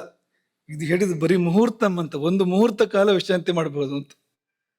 ಈಗ ದೂರ ಪ್ರಯಾಣ ಮಾಡಿ ಬಂದಿದ್ದೇನೆ ಅಂತ ಇಡೀ ಹಗಲಿದ್ದ ಒಂದು ಮಧ್ಯಾಹ್ನದ ಹೊತ್ತಿಗೆ ಬಂದಿರ್ತಾರೆ ಅಂತ ಅನ್ಕೊಳ್ಳಿ, ಸಾಯಂಕಾಲದವರೆಗೂ ನಿದ್ದೆ ಮಾಡೋದಲ್ಲ, ಒಂದು ಮುಹೂರ್ತ ವಿಶ್ರಮಿಸಿ ಏಳು ಮತ್ತೆ ಅಂತ, ಮಲ್ಕೊಂಡಿರೋದಲ್ಲ ಅಂತ. ಇನ್ನು ರಾತ್ರಿ ನಿದ್ದೆ ಆಗಿಲ್ಲ, ಏನ್ ಮಾಡೋದು? ಏನೋ ಸಂದರ್ಭ ಇತ್ತು, ಏನೋ ಅನಿವಾರ್ಯ ಇತ್ತು, ರಾತ್ರಿ ನಿದ್ದೆನೇ ಮಾಡೋಕ್ಕಾಗಿಲ್ಲ, ಆಗೇನ್ ಮಾಡೋದು ಅಂತಂದ್ರೆ, ರಾತ್ರಾವಪಿ ಜಾಗರಿತವತಾಂ, ರಾತ್ರಿ ನಿದ್ದೆ ಮಾಡೋಕೆ ಅನಿವಾರ್ಯವಾಗಿ ಸಾಧ್ಯ ಆಗದೆ ಇದ್ರೆ ಹಗಲು ನಿದ್ದೆ ಮಾಡಬಹುದು. ಎಷ್ಟು ಅಂದ್ರೆ ಜಾಗರಿತ ಕಾಲಾದ ಅರ್ಧಂ, ಎಷ್ಟು ನಿದ್ದೆ ಮಾಡಿಲ್ಲ ನೀವು ಅದರ ಅರ್ಧದಷ್ಟು ನಿದ್ದೆ ಮಾಡ್ಬೋದು ಅಂತ. ಈಗ 6 ತಾಸು ನಿದ್ದೆ ಮಾಡ್ಬೇಕಾಗಿತ್ತು, ಇಡೀ ರಾತ್ರಿ ನಿದ್ದೆ ಮಾಡಿಲ್ಲ ಅಂತ ಅನ್ಕೊಳ್ಳಿ ನೀವು, 6 ತಾಸು ಮಾಡ್ಬೇಕಾಗಿತ್ತು, ಮಾಡಿಲ್ಲ ಅಂದ್ರೆ 3 ತಾಸು ಹಗಲು ಮಾಡ್ಬೋದು ಅಂತ. 3 ತಾಸು ಮಾಡ್ಬೋದು. ಅದು ಊಟಕ್ಕಿಂತ ಮೊದಲು, ಬೆಳಗಿನ ಹೊತ್ತು ಆಹಾರ ತಗೊಳ್ಳೋಕ್ಕಿಂತ ಮೊದಲು. ಆಹಾರ ತಗೊಳ್ಳೋಕ್ಕಿಂತ ಮೊದಲು ಅಂದ್ರೆ ಎದ್ದು ಕೂಡಲೇ ನಾವು ಕಾಫಿ ಕುಡಿತೀವಲ್ಲ ಅಂದ್ರೆ ಏನು ಮಾಡೋಕ್ಕಾಗೋದಿಲ್ಲ, ಕುಡಿಬಿಡಿ ಅದನ್ನಷ್ಟೇ, ಕುಡಿದು ಬಿಟ್ರೆ ನಿದ್ದೆ ಮಾಡೋಕ್ಕಾಗಿಲ್ಲ. ಹೊಟ್ಟೆಗೇನು ಬೀಳದೆ ಇದ್ರೆ ನಿದ್ದೆ ಮಾಡ್ಬೋದು, ಹೊಟ್ಟೆಗೆ ಬಿದ್ದರೆ ನಿದ್ದೆ ಮಾಡೋ ಹಾಗಿಲ್ಲ. ಹಾಗಾಗಿ ಜಾಗೃತ ಕಾಲಾದ ಅರ್ಧಮಿಷ್ಯತೆ ದಿವಾಸ್ವಪನಂ. ಆಯುರ್ವೇದದ ಅಭಿಪ್ರಾಯ. ನೀವು ಧರ್ಮಶಾಸ್ತ್ರಕ್ಕೆ ಹೋದ್ರೆ ಇದೆಲ್ಲ ಕಾಣಿಸೋದಿಲ್ಲ ನಿಮಗೆ. ಆಯುರ್ವೇದದವರು ಆರೋಗ್ಯದ ದೃಷ್ಟಿಯಿಂದ ಹೇಳುವಾಗ ಈ ಮಾತುಗಳನ್ನು ಹೇಳಿದ್ದಾರೆ. ಹಾಗಾಗಿ ಸೂರ್ಯೋದಯದ ನಂತರ, ಅದು ಸಂಧ್ಯಾಕಾಲ ಅಲ್ಲ, ಸೂರ್ಯೋದಯದ ನಂತರ ರಾತ್ರಿ ಎಷ್ಟು ನಿದ್ದೆ ಆಗಿಲ್ವೋ 2 ತಾಸು ನಿದ್ದೆ ಕಡಿಮೆ ಆಗಿದೆ ಅಂದರೆ 1 ತಾಸು ಮಾಡಿ. ಆಹಾರಕ್ಕಿಂತ ಮೊದಲು ಮಾಡಿ, ಆಹಾರದ ನಂತರ ಮಾಡಬೇಡಿ. ಆಹಾರದ ನಂತರ ಯಾವುದೇ ಕಾರಣಕ್ಕೂ ಮಾಡಬೇಡಿ. ಮಾಡಿದರೆ ಅಥವಾ ಒಟ್ಟು ಎಲ್ಲ ಸರಿ ಇದ್ದಾಗಲೂ ಕೂಡ ಹಗಲಿದ್ದ ಮಾಡಿದರೆ ಅಂತಂದ್ರೆ ವಿಕೃತಿರ್ಹಿ ದಿವಾ ಸ್ವಪ್ನವು ನಾಮ. ಅದೇ ಮಾತಿನ ಮುಂದುವರಿಕೆ ಇದು. ವಿಕೃತಿರ್ಹಿ ದಿವಾ ಸ್ವಪ್ನವು ನಾಮ. ಈ ದಿವಾ ಸ್ವಪ್ನ, ಹಗಲು ನಿದ್ದೆ ಅನ್ನೋದು ಒಂದು ವಿಕಾರ, ಅದು ಪ್ರಕೃತಿ ಅಲ್ಲ, ಅದೊಂದು ವಿಕಾರ. ಏನಾಗ್ತದೆ? ತತ್ರ ಸ್ವಪತಾಂ, ಹಗಲು ನಿದ್ದೆ ಮಾಡೋರಿಗೆ ಅಧರ್ಮ, ಪಾಪ ಬರ್ತದೆ. ಮೊಟ್ಟ ಮೊದಲನೇದಾಗಿ ಪಾಪ ಸಂಗ್ರಹ ಅಂತ, ಇದು ಕಷ್ಟದ್ದು. ಯಾಕೆಂದ್ರೆ ಆರೋಗ್ಯದ ಕಾರಣಕ್ಕೆ ಏನಾದ್ರು ಅಂದ್ರೆ ಬೇರೆ ಬೇರೆ ಕಾರಣಗಳಿಗೆ ಮಲಗಿದ್ರು ಕೂಡ ಇದಕ್ಕೊಂದು ಪ್ರತಿಕ್ರಿಯೆ ಬೇಕೇ ಬೇಕಾಗ್ಬೋದು ಅಂತ, ಪಾಪಕ್ಕೆ ಅಂತ. ಹಾಗಾಗಿ ಅಧರ್ಮ. ಆಮೇಲೆ ಅದು ಬಿಟ್ಬಿಡಿ, ಪಾಪ ಗೀಪ ನಮ್ಗೆ ಗೊತ್ತಿಲ್ಲ. ಈ ಶರೀರದಲ್ಲಿ ಏನಾಗುತ್ತೆ ಹೇಳಿ ಅಂದ್ರೆ ಸರ್ವದೋಷ ಪ್ರಕೋಪಶ್ಚ ಅಂತ ಏನಿದೆಯೋ ಎಲ್ಲವೂ ವಿಕಾರ ಆಗ್ತಾ ಹೋಗ್ತದೆ. ಸರ್ವದೋಷ ಅಂದ್ರೆ ವಾತ ಪಿತ್ತ ಕಫ ಇರದೆ ಮುದು ಏನಿದೆಯೋ ಅದೆಲ್ಲ ಇದರಿದ್ದ ರೂಪಾಂತರಗಳು. ಶರೀರದಲ್ಲಿ ಏನಿದೆಯೋ ಅಷ್ಟು ಇದರದ್ದೇ ರೂಪಾಂತರಗಳು. ಹಾಗಿರುವಾಗ ಸರ್ವದೋಷ ಪ್ರಕೋಪಶ್ಚ ಅಂದ್ರೆ ಎಲ್ಲವೂ ಪ್ರಕುಪಿತವಾಗ್ತವೆ. ವಾತವೂ ಪ್ರಕುಪಿತ, ಪಿತ್ತವೂ ಪ್ರಕುಪಿತ, ಕಫವೂ ಕೂಡ ಪ್ರಕುಪಿತ. ಅದನ್ನೇ ನಿಮಗೆ ಹಿಂದೆ ಹೇಳಿದ್ದು. ರಾತ್ರಿ ನಿದ್ದೆ ಬಿಟ್ಟಾಗ ವಾತಕೋಪ, ಹಗಲು ನಿದ್ದೆ ಮಾಡಿದಾಗ ಶ್ಲೇಷ್ಮಕೋಪ ಅಥವಾ ಕಫಕೋಪ. ಈ 2 ಕೋಪ ಆದ್ಮೇಲೆ ಮತ್ತೊಂದು ಹೇಗಿರೋದಪ್ಪ? ಈಗ ಕೋಣೆ ಒಳಗೆ 3 ಜನ ವಾಸ ಮಾಡ್ತಾ ಇದ್ದಾರೆ ಅಂದ್ರೆ ಇಬ್ರು ಸಿಟ್ಟು ಬಂದು ಕೂಗಾಡ್ತಾ ಇದ್ದಾರೆ, ಕುಣಿದಾಡ್ತಾ ಇದ್ದಾರೆ ಅಂದ್ರೆ ಮತ್ತೊಬ್ಬ ಶಾಂತಿಯಾಗಿರೋದು ಹೇಗೆ ಅಂತ ಅವನಿಗೂ ತಲೆ ಕೆಡ್ತದೆ ಅಂತ. ಹಾಗೆ ಅದು ಅಂತ. ಹಾಗಾಗಿ 3ನೇದು ಕೂಡ ಕೋಪ ಆಗಲೇಬೇಕು. ಇಲ್ಲಿ ನೇರವಾಗಿ ಹೇಳಿದ್ರು ಸರ್ವದೋಷ ಪ್ರಕೋಪಶ್ಚ ಅಂತ, ಎಲ್ಲವೂ ಕೂಡ ಪ್ರಕುಪಿತವಾಗ್ತವೆ. ಆದ್ರೆ ಆಗಲಿ ಬಿಡಿ, ಏನೀಗ ಅಂದ್ರೆ ಅಷ್ಟಕ್ಕೆ ಸುಮ್ಮನೆ ಇಲ್ಲ. ಅದು ಆದ್ರೆ ಹಾಗೆ ಸುಮ್ಮನೆ ಇರೋದಿಲ್ಲ ಪ್ರಕೋಪ ಆಗಿ. ಆದ್ರೆ ಅದಕ್ಕೆಲ್ಲ ಪ್ರಸಾದ ಇದೆ. ಮತ್ತೆ ಈ ಪೂಜೆಗೆ ಪ್ರಸಾದ ಇದ್ದ ಹಾಗೆ ಈ ಧಾತು ದೋಷ ಕೋಪಗಳಿಗೆ ಪ್ರಸಾದ ಇದೆ. ಪ್ರಸಾದ ಏನಂದ್ರೆ ತತ್ ಪ್ರಕೋಪಾಚ್ಚ ಕಾಸ ಶ್ವಾಸ ಪ್ರತಿಶ್ಯಾಯ ಶಿರೋಗೌರವ ಅಂಗಮರ್ದ ಅರೋಚಕ ಜ್ವರ ಅಗ್ನಿ ದೌರ್ಬಲ್ಯಾನಿ ಭವಂತಿ. ಸಾಕಬೇಕ, ಇದು ಪಟ್ಟಿ. ಇದು ಅಡ್ಡ ಪರಿಣಾಮಗಳು ಏನೆಲ್ಲ ಆಗ್ಬಹುದು ಅನ್ನೋದ್ರ ಪಟ್ಟಿ ಇದು. ಇದು ಮುಗ್ದಿಲ್ಲ, ಈ ಪಟ್ಟಿ ಅಪೂರ್ಣ. ಇದು ಇನ್ನೂ ಇದೆ ಅಂತ. ಮತ್ತೆ ಈ ಒಂದೊಂದು ಕೂಡ ಭಯಂಕರ. ಅರೋಚಕ ಅಂದ್ರೆ ಏನು? ಪ್ರಕ್ಷಿಪ್ತಂತು ಮುಖೇ ಚಾನ್ನಂ ಜಂತೋರ್ನ ಸ್ವದತೆ ಮುಹುಹು ಅರೋಚಕಸ್ಸ ವಿಜ್ಞೇಯ. ತುತ್ತನ್ನ ಬಾಯೊಳಗೆ ಇಟ್ಟರೂ ಕೂಡ ನುಂಗಬೇಕು ಅಂತ ಅನ್ಸೋದಿಲ್ಲ ಅಂತ, ರುಚಿ ಅನುಭವಕ್ಕೆ ಬರೋದಿಲ್ಲ, ರುಚಿ ಅಂತ ಅನ್ಸೋದಿಲ್ಲ ಅಂತ. ಅರೋಚಕ ಅಂದ್ರೆ ಅದು ಅಂತ, ಆ ಸ್ಥಿತಿ ಅಂತ. ಇಲ್ಲಿಗೆ ಕರ್ಕೊಂಡು ಹೋಗ್ಬೋದು ಅದು ಅಂತ, ಅಷ್ಟು ವ್ಯಾಪ್ತಿ ಇದೆ ಅದಕ್ಕೆ. ಇನ್ನುಳಿದವು ಕೂಡ ನಿಮಗೆಲ್ಲ ಗೊತ್ತಾಗುವಂಥದ್ದು, ಕಾಸ ಶ್ವಾಸ ಇತ್ಯಾದಿಗಳೆಲ್ಲ ಗೊತ್ತಿರುವಂಥದ್ದು. ಎಲ್ಲ ಅಂತ ಅನೇಕ ಅನರ್ಥಗಳಾಗ್ತವೆ ಅಂತ. ಮಧುಮೇಹ ಅದು ಬೇಕು ಅಂದ್ರೆ ಹಗಲು ನಿದ್ದೆ ಮಾಡಬೇಕು ಚೆನ್ನಾಗಿ. ಅದು ಊಟ ಮಾಡ್ಕೊಂಡು ನಿದ್ದೆ ಮಾಡಬೇಕು. ಒಳ್ಳೆ ಮಧುಮೇಹಕ್ಕೆ ಬಾಗಿಲು ತೆಗೆದಿಟ್ಟಾಗೆ ಅಂತ. ಸಕ್ಕರೆ ಕಾಯಿಲೆ ಅದು ಬರ್ಲಿಕ್ಕೆ ಒಳ್ಳೆ ಅವಕಾಶ ಅಂತ. ಅದು ಮಾತ್ರ ಅಲ್ಲ, ಸಕ್ಕರೆ ಕಾಯಿಲೆ ಹೇಳುವಾಗ ಹಾಸ್ಯ ಸುಖಂ ಸ್ವಪ್ನ ಸುಖಂ, ಅಕಾರದ ನಿದ್ರೆ ಅನ್ನೋದು ಇದಕ್ಕೆ ಒಂದು, ಅದು ಮಧುಮೇಹಕ್ಕೊಂದು ಮಾರ್ಗ ದಾರಿ. ಹಾಗಾಗಿ ನಿಮಗೆ ಸಕ್ಕರೆ ಕಾಯಿಲೆ ಬೇಕು ಅಂತಿದ್ರೆ ಹಗಲು ಅಥವಾ ಅಕಾಲದಲ್ಲಿ ನಿದ್ದೆ ಮಾಡಿ. ಸಕ್ಕರೆ ಅಂತ ಜೀವನ ಬೇಕು ಅಂತಿದ್ರೆ ರಾತ್ರಿಯ ನಡುವಿನ 2 ಯಾಮಗಳಲ್ಲಿ ನಿದ್ದೆ ಮಾಡಿ. ಆರೋಗ್ಯವಾಗಿರ್ಬೇಕಲ್ವ, ಕೊನೆ ಪಕ್ಷ ಶರೀರ ಚೆನ್ನಾಗಿರ್ಬೇಕಲ್ವಾ. ಹಾಗಾಗಿ ಅದು ಮಾತ್ರವಲ್ಲ, ಹೃದ್ರೋಗ, ರಕ್ತದೊತ್ತಡ ಇಂಥದ್ದು. ಈಗ ನೀವು ಆಧುನಿಕ ವೈದ್ಯರನ್ನೇ ಕೇಳಿ, ಅವ್ರು ಹೇಳ್ತಾರೆ ನೀವು ಚೆನ್ನಾಗಿ ನಿದ್ದೆ ಮಾಡಿ, ಇಲ್ಲಿದ್ರೆ ನಿಧಾನಕ್ಕೆ ಹೃದ್ರೋಗ ಬರ್ಬೋದು, ರಕ್ತದೊತ್ತಡ ಬರ್ಬೋದು ಅಂತ ಹೇಳ್ತಾರೆ ಅವರು. ರಾತ್ರಾವಪಿ ಜಾಗರಿತವತಾಂ ವಾತಪಿತ್ತ ನಿಮಿತ್ತ ತಏವ ಉಪದ್ರವಾ ಭವಂತಿ. ಈ ಹಗಲು ನಿದ್ದೆ ಮಾಡಿದ್ರೆ ಮಾತ್ರ ಅಲ್ಲ, ನಾನು ಹಗಲು ನಿದ್ದೆ ಮಾಡೋದಿಲ್ಲ, ರಾತ್ರಿ ನಿದ್ದೆಗೆ ಇಡ್ತೇನೆ ಅಷ್ಟೇ ಅಂದ್ರೆ ಇದೇ ಫಲ ಅಂತ ಅದಕ್ಕೂ ಕೂಡ ಅಂತ. ರಾತ್ರಾವಪಿ ಜಾಗರಿತವತಾಂ ತಏವ ಉಪದ್ರವಾ ಭವಂತಿ. ವಾತಪಿತ್ತಗಳು ಕುಪಿತಗೊಳ್ತವೆ, ಇದೇ ಉಪದ್ರವ ಆಗಲು ಕೂಡ ಆಗುವಂಥದ್ದು ಅಂತ. ಅಷ್ಟಾಂಗ ಸಂಗ್ರಹದ ಸೂತ್ರಸ್ಥಾನದಲ್ಲಿ ಆಚಾರ್ಯ ಇಂದು ಈ ರೀತಿಯಲ್ಲಿ ಹೇಳ್ತಾರೆ. ಯತದೇವ ಉಚ್ಯತೆ ಸಾನಿದ್ರಾ ಅಕಾಲೆ ಅಂದರೆ ವಕ್ಷ್ಯಮಾಣೆ ತದುಪಯೋಗ ಪ್ರತಿಷಿದ್ಧೆ ಕಾಲೇ ಅಪಿ ಅಪಿ ಸ್ವಲ್ಪೋಪಸೇವಿತ, ಸ್ವಲ್ಪವಾದರೂ ಅಕಾಲದ ನಿದ್ದೆ ಮಾಡಿದರೆ ಅದಕ್ಕೆ ಪರಿಣಾಮ ಇದೆ. ಅಪಿ ಸ್ವಲ್ಪೋಪಸೇವಿತ ತಥಾ ಕಾಲೇಪಿ ಅತ್ಯಂತ ಸೇವಿತ, ಸಕಾಲದಲ್ಲಿ ಆದರೂ ಕೂಡ ಜಾಸ್ತಿ ನಿದ್ರೆ ಮಾಡಿದರೆ, ಅವಧಿ ಮೀರಿ ನಿದ್ದೆ ಮಾಡಿದೆ ಅದು ಅಕಾಲವೇ ಆಯ್ತದು. ಸರ್ವದಾವ ಯಾವಾಗಲೂ ನಿದ್ದೆ ಮಾಡ್ತಾ ಇದ್ರೆ, ನೈವವ ನಿದ್ದೆನೇ ಮಾಡದೇ ಇದ್ರೆ, ಹೀಗೆಲ್ಲ ಮಾಡಿದರೆ ಆಯುಹು ಜೀವಿತಂ ಪರಾಕರೋತಿ, ಬದುಕನ್ನೇ ನಾಶ ಮಾಡ್ತದೆ ಅದು. ಜೀವಿತೇಪಿ ವ್ಯಾಧ್ಯಾದಿಭಿ ಸುಖಂ ಪರಾಕರೋತಿ, ಬದುಕಿರುವಾಗಲೂ ಕೂಡ, ಸಾಯೋದು ಬೇಗ ಆಗ್ತದೆ ಅನ್ನೋದು ಒಂದು ವಿಷಯ, ಬದುಕಿರುವಾಗಲೂ ಕೂಡ ಸುಖ ಇಲ್ಲ ಅಂತ ಮಾಡ್ತದೆ ಅದು.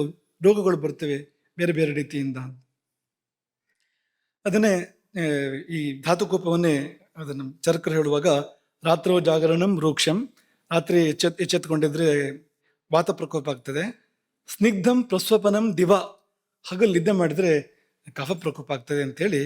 ಇನ್ನೊಂದಕ್ಕೆ ಅವ್ರು ಬೇರೆ ಥರ ಫಲ ಹೇಳಿದ್ದಾರೆ, ನೀವ್ಯಾರು ಕೇಳ್ಬೋದು, ಅದಕ್ಕಿಂತ ಮುಂಚೆ ನಾವೇ ನಿಮಗೆ ಹೇಳ್ಬಿಡ್ತೇವೆ ಅದನ್ನ. ಇದೊಂದು ಸ್ಥಿತಿ ಇದೆ, ಆಸೀನ ಪ್ರಚಲಾಯಿತಂ ಅಂತ ಒಂದು ಸ್ಥಿತಿ. ಆಸೀನ ಪ್ರಚಲಾಯಿತಂ, ಆಸೀನ ಪ್ರಚಲಾಯಿತಂ ಅಂದ್ರೆ, ಆಸೀನ ಅಂದ್ರೆ ಕೂತ್ಕೊಂಡು, ಪ್ರಚಲಾಯಿತಂ ಅಂದ್ರೆ ತೂಗಾಡೋದು, ಕೂತ್ಕೊಂಡೇ ತೂಗಾಡೋದು, ಹಗಲೊತ್ತು ಬರುವಂತ ಒಂದು ಸ್ಥಿತಿ. ಏನಿದು ಏನಿದು ಇದು ನಿದ್ರೆಯ ತಂಗಿ ತಂದ್ರೆ, ತಂದ್ರ ಅಂತ ಹೆಸರು ಅದಕ್ಕೆ. ನಿದ್ರಾ ತಂದ್ರ, ಇದು ನಿದ್ರೆ ಅಲ್ಲ, ನೆನ್ಪಿಟ್ಕೊಳ್ಳಿ. ಕೂತ್ಕೊಂಡು ನಿದ್ರೆ ಮಾಡ್ತಾ ಇದ್ದಾರೆ ಅಂತ ಹೇಳ್ಬೇಡಿ. ತೂಕಡಿಕೆ ಬೇರೆ, ಜಾತಿಯೇ ಬೇರೆ. ಇದು ನಿದ್ರೆಯ ಜಾತಿಯ ಒಳಗಡೆ ಬರೋದಿಲ್ಲ ಇದು ತೂಕಡಿಕೆ ಅನ್ನುವಂಥದ್ದು. ಅದಕ್ಕೇನು ಫಲ ಅಂತ, ಹಗಲು ತೂಕಡಿಸ್ತಾ ಇದ್ದಾನೆ ಕೂತ್ಕೊಂಡು ಅಂತಂದ್ರೆ, ಅದಕ್ಕೆ ಅರೂಕ್ಷಂ ಅನಭಿಷ್ಯಂದಿ ಅಂತ ಹೇಳಿದ್ದಾರೆ. ಅದು ಅದರಲ್ಲಿ ವಾತಕೋಪವೂ ಇಲ್ಲ, ಕಪದ ಕೋಪವೂ ಇಲ್ಲ ಅಂತ ಹೇಳಿದ್ರು ಚರಕರು. ಇದು ಹೇಳಬಾರ್ದಿತ್ತು ಏನೋ ಇದನ್ನ. ಕೆಲವು ಸರಿ ಒಳ್ಳೇದು ಹೇಳಿದ್ರು ಕೂಡ, ಇದ್ದಿದ್ದನ್ನು ಹೇಳಿದ್ರು ಕೂಡ ಇದು ಮಾಡ್ಬೋದು ಅಂತ ಅನ್ನೋ ಥರ ಆಗ್ಬೋದು ಅಂತ. ಆಸೆಯಿಂದ ಪ್ರಚಾರ ಆಯ್ತು ಮಾಡ್ಬೋದು ಅಂತ, ಕೂತಲ್ಲೇ ಜೋಕಾಲಿ ಅಂತ ಅನೇಕರು ಇರ್ತಾರೆ ಅಂತ. ಅವರು ತೂಕಡಿಸ್ತಾ ಬಿದ್ದುಬಿಡ್ತಾರೆ. ಹಾಗೆ ನಮ್ಮಲ್ಲಿ ಇದ್ದಾರೆ ಅನೇಕರು ಅಂತ. ನಾವು ಪೂಜೆ ಮಾಡುವಾಗ ಹಿಂದೆ ನಿಂತ್ಕೊಂಡಿದ್ರೆ ಎಲ್ರಿಗೂ ಹೆದರಿಕೆ ಅಂತ. ಅವ್ರು ನಿಂತ್ಕೊಂಡರೆ ತೂಗಾಡ್ತಾ ಇದ್ರೆ ಎಲ್ಲರೂ ಗುರುಗಳ ಮೇಲೆ ಬಿದ್ದು ಬಿಟ್ರೆ ಅವರು, ಅವರಿಗೆ ಅದು ಪರಿವೇ ಇಲ್ಲ, ಉಳಿದವರಿಗೆ ಭಯ, ಎಚ್ಚರ ಇರೋರಿಗೆ ಕಷ್ಟ ಬಂದಿದೆ ಅಂತ. ಅವ್ರು ನಿದ್ದೆ ಮಾಡ್ತಾ ಇದ್ದಾರೆ, ಇದನ್ನು ತೂಕಡಿಕೆ ಮಾಡ್ತಾ ಇದ್ದಾರೆ ಆರಾಮಾಗಿ ಅಂತ. ಉಳಿದವರು ಚಿಂತಾಕ್ರಾಂತರಾಗಿದ್ದಾರೆ, ಬಿದ್ದರೆ ಏನ್ ಮಾಡೋದು ಅಂತ. ಪೂಜೆಯಲ್ಲಿ ಕೂತಿರ್ತಾರೆ ಅವರು ಅಂತ ಅನ್ಕೊಳ್ಳಿ. ಹಿಂದ್ಗಡೆ ಒಂದು ಚಿಕ್ಕ ಹುಡುಗಿ ಕೂತಿದೆ ಅವ್ರ ಹಿಂದ್ಗಡೆಗೆ. ಇವ್ರು ತೂಗ್ತಾ ಹಿಂದೆ ಹೋದಾಗೆ ಅವಳು ಗಾಬರಿ ಆಗ್ತಾ ಇದ್ದಾಳೆ, ಎಲ್ಲಿ ಬೀಳ್ತಾರೋ ತನ್ನ ಮೇಲೆ ಅಂತ. ಆದ್ರೆ ಅವ್ರು ಹೇಗಿದ್ದಾರೆ ಅಂದ್ರೆ, ಅವ್ರ ನಿಯಂತ್ರಣ ಹೇಗಿದೆ ಅಂದ್ರೆ, ನೆಲದವರೆಗೂ ಹೋಗ್ತಾರೆ, ನೆಲಕ್ಕೆ ಮುಟ್ಟೋದಿಲ್ಲ, ವಾಪಸ್ ಬರ್ತಾರೆ. ಅಲ್ಲಿಂದ ಒಂದು ನಿಯಂತ್ರಣ ಅಂತ ಅಲ್ಲಿಯೂ ಕೂಡ ಮೆಚ್ಚುವಂಥದ್ದು. ನಿದ್ದೆ ತೂಕಡಿಕೆ ಸಮಯದಲ್ಲಿ ಕೂಡ ಸರಿಯಾದ ನಿಯಂತ್ರಣವನ್ನು ಸಾಧನೆ ಮಾಡಿ ಬೀಳದೆ. ಎಲ್ಲರಿಗೂ ಸಾಧ್ಯ ಇಲ್ಲ, ಸಾಧ್ಯ ಇದೆ ನೋಡಿ ನೀವು, ಸುಲಭ ಇಲ್ಲ ಅದು.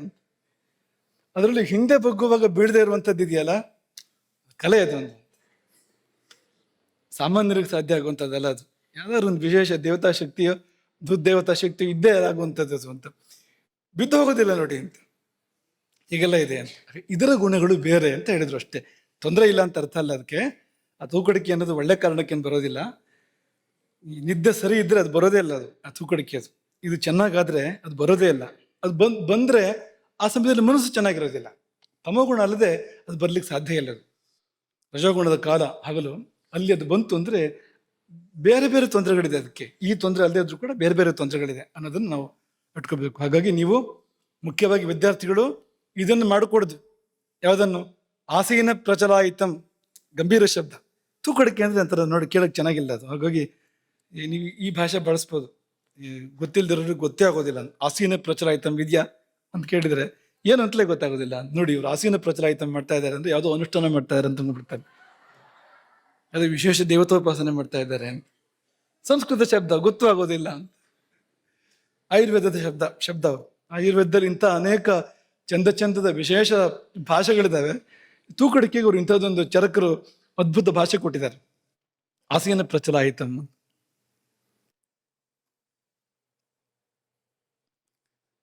ಇನ್ನು ಕೊನೆ ಹಂತದಲ್ಲಿದ್ದೇವೆ ನಾವೀಗ.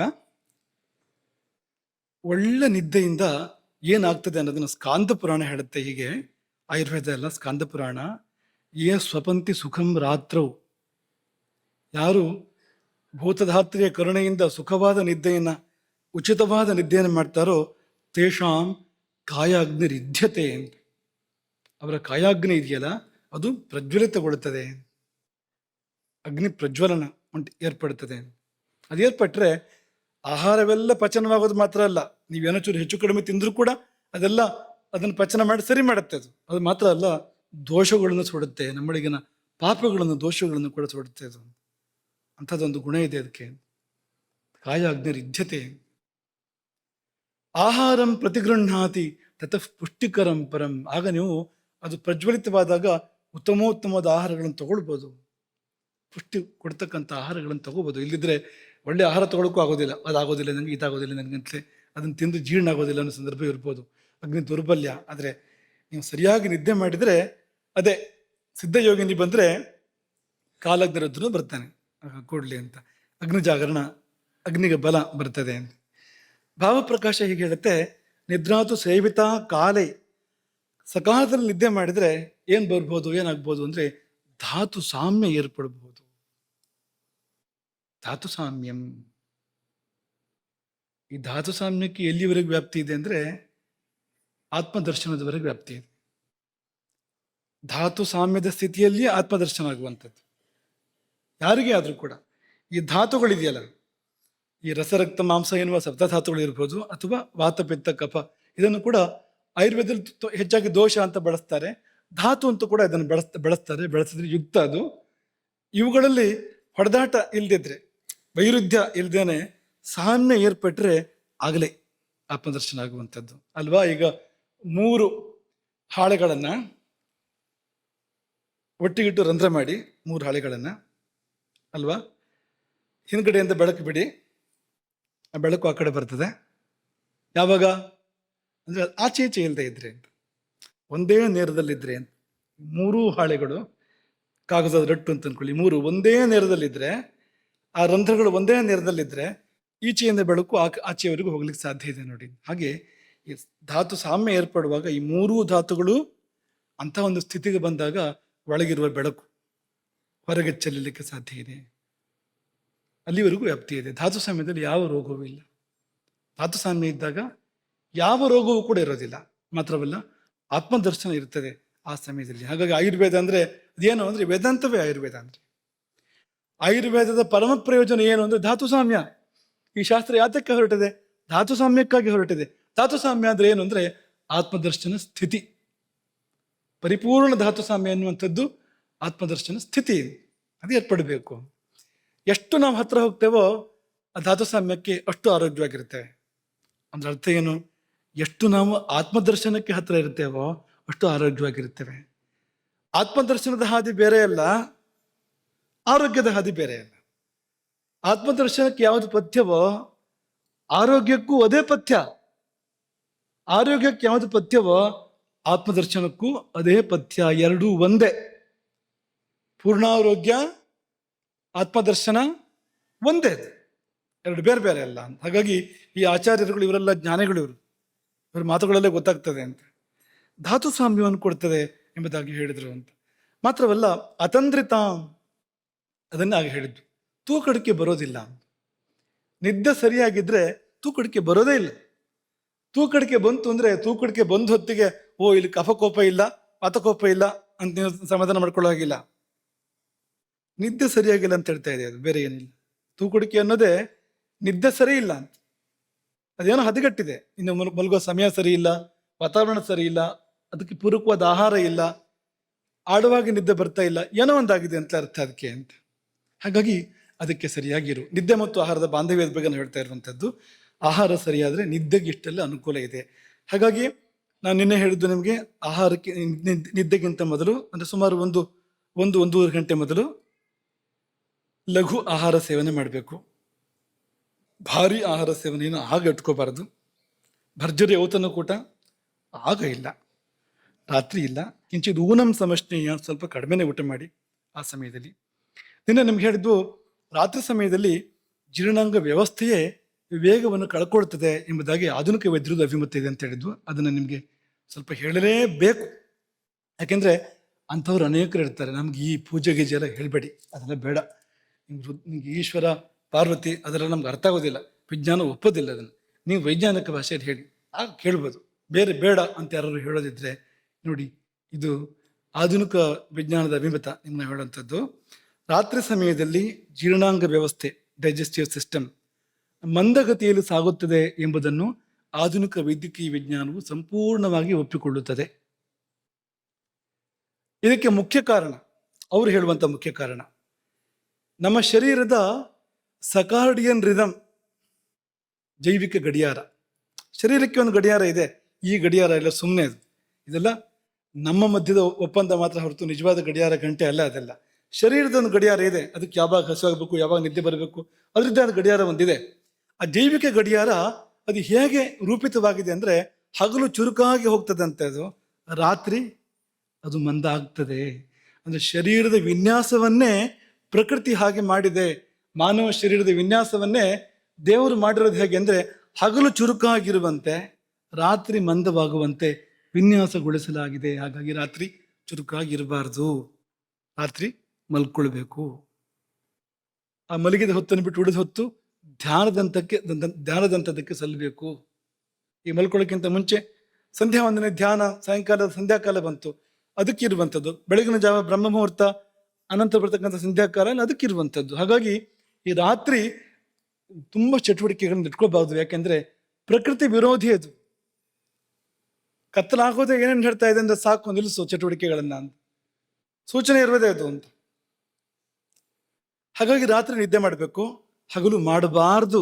ಯಾಕೆಂದ್ರೆ ಈ ವಿನ್ಯಾಸ ಏನಿದೆ ಅಂದ್ರೆ, ಹಗಲು ಕೆಲಸ ಮಾಡಬೇಕು ಅಂತ ವಿಜ್ಞಾನವು ಅದನ್ನು ಹೇಳುತ್ತೆ. ಪರಂಪರೆ ಏನು ಹೇಳುತ್ತೆ ಅಂದ್ರೆ, ರಜೋಗುಣದ ಕಾಲ ಹಗಲು ಅಂದ್ರೆ, ರಜೋಗುಣ ಅಂದ್ರೆ ಚಟುವಟಿಕೆ, ಕೆಲಸ ಮಾಡುವ ಸಮಯದಲ್ಲಿ. ನಾವು ವಿರುದ್ಧವಾಗಿದ್ದೇವೆ. ತುಂಬಾ ಕೆಲಸಗಳೇ ಆ ಥರದ್ದಿದೆ ಇವತ್ತು. ರಾತ್ರಿ ಇಡೀ ಕೆಲಸ ಮಾಡು, ಬೆಳಗ್ಗೆ 5-6 ಗಂಟೆ ಮಲಗು. ಆ ಶರೀರದ ಗಡಿಯಾರಕ್ಕೂ ಮಾಡ್ತಾ ಇರೋದಕ್ಕೂ ಪೂರ್ತಿ ವಿರುದ್ಧ. ನೋಡಿ, ಜೀರ್ಣಕಾರಿ ಕಿಣ್ವಗಳು ರಾತ್ರಿ ಸಮಯದಲ್ಲಿ, ಡೈಜೆಸ್ಟಿವ್ ಎನ್ಸೈಮ್ಸ್ ಅಂತ ಹೇಳ್ತಾರಲ್ಲ, ಅದು ರಾತ್ರಿ ಸಮಯದಲ್ಲಿ ದೇಹವು ಜೀರ್ಣಕ್ರಿಯೆಗೆ ಅಗತ್ಯ ಇರತಕ್ಕಂಥ ಆಮ್ಲ ಮತ್ತು ಎನ್ಸೈಮ್ಗಳ ಉತ್ಪಾದನೆಯನ್ನು ಕಡಿಮೆ ಮಾಡುತ್ತದೆ. ಹಾಗಾಗಿ ಭಾರಿ ಊಟವನ್ನು ಮಾಡಬಾರ್ದು ರಾತ್ರಿ. ಮೆಲಟೋನಿನ್ ಸ್ರವಿಕೆ, ರಾತ್ರಿ ಬಿಡುಗಡೆಯಾಗುವ ಮೆಲಟೋನಿನ್ ಎಂಬ ಹಾರ್ಮೋನ್ ನಿದ್ರೆಗೆ ಸಹಾಯ ಮಾಡುವುದರ ಜೊತೆಗೆ ಕರುಳಿನ ಚಲನೆಯನ್ನು ಮಂದಗೊಳಿಸುತ್ತದೆ. ಎರಡನ್ನೂ ಒಟ್ಟಿಗೆ ಮಾಡ್ತಾ ಇದೆ. ಕರುಳಿನ ಚಲನೆಯನ್ನು ಮಂದ ಮಾಡ್ತದೆ, ನಿದ್ದೆಗೆ ಬೇಕಾದ ಸಹಾಯವನ್ನ ಅಂತ ಹಾರ್ಮೋನ್ ಅನ್ನ ಪ್ರಚೋದನೆ ಮಾಡ್ತಾ ಇದೆ ನೋಡಿ ಇದು ಅಂತ. ಹಾಗಾಗಿ ಅದರ ಸಂದೇಶ ಏನು? ನಿದ್ದೆ ಮಾಡು, ಮಲ್ಕೋ, ತಿನ್ಬೇಡ ಜಾಸ್ತಿ, ಅದರ ಅರ್ಥ ಕೂಡ ಅದೇ. ಹಾಗಾಗಿ ಹಗಲಿನಲ್ಲಿ ಆಹಾರವು ಹೊಟ್ಟೆ ಮತ್ತು ಕರುಳಿನಲ್ಲಿ ಸುಲಭವಾಗಿ ಚಲಿಸುತ್ತದೆ.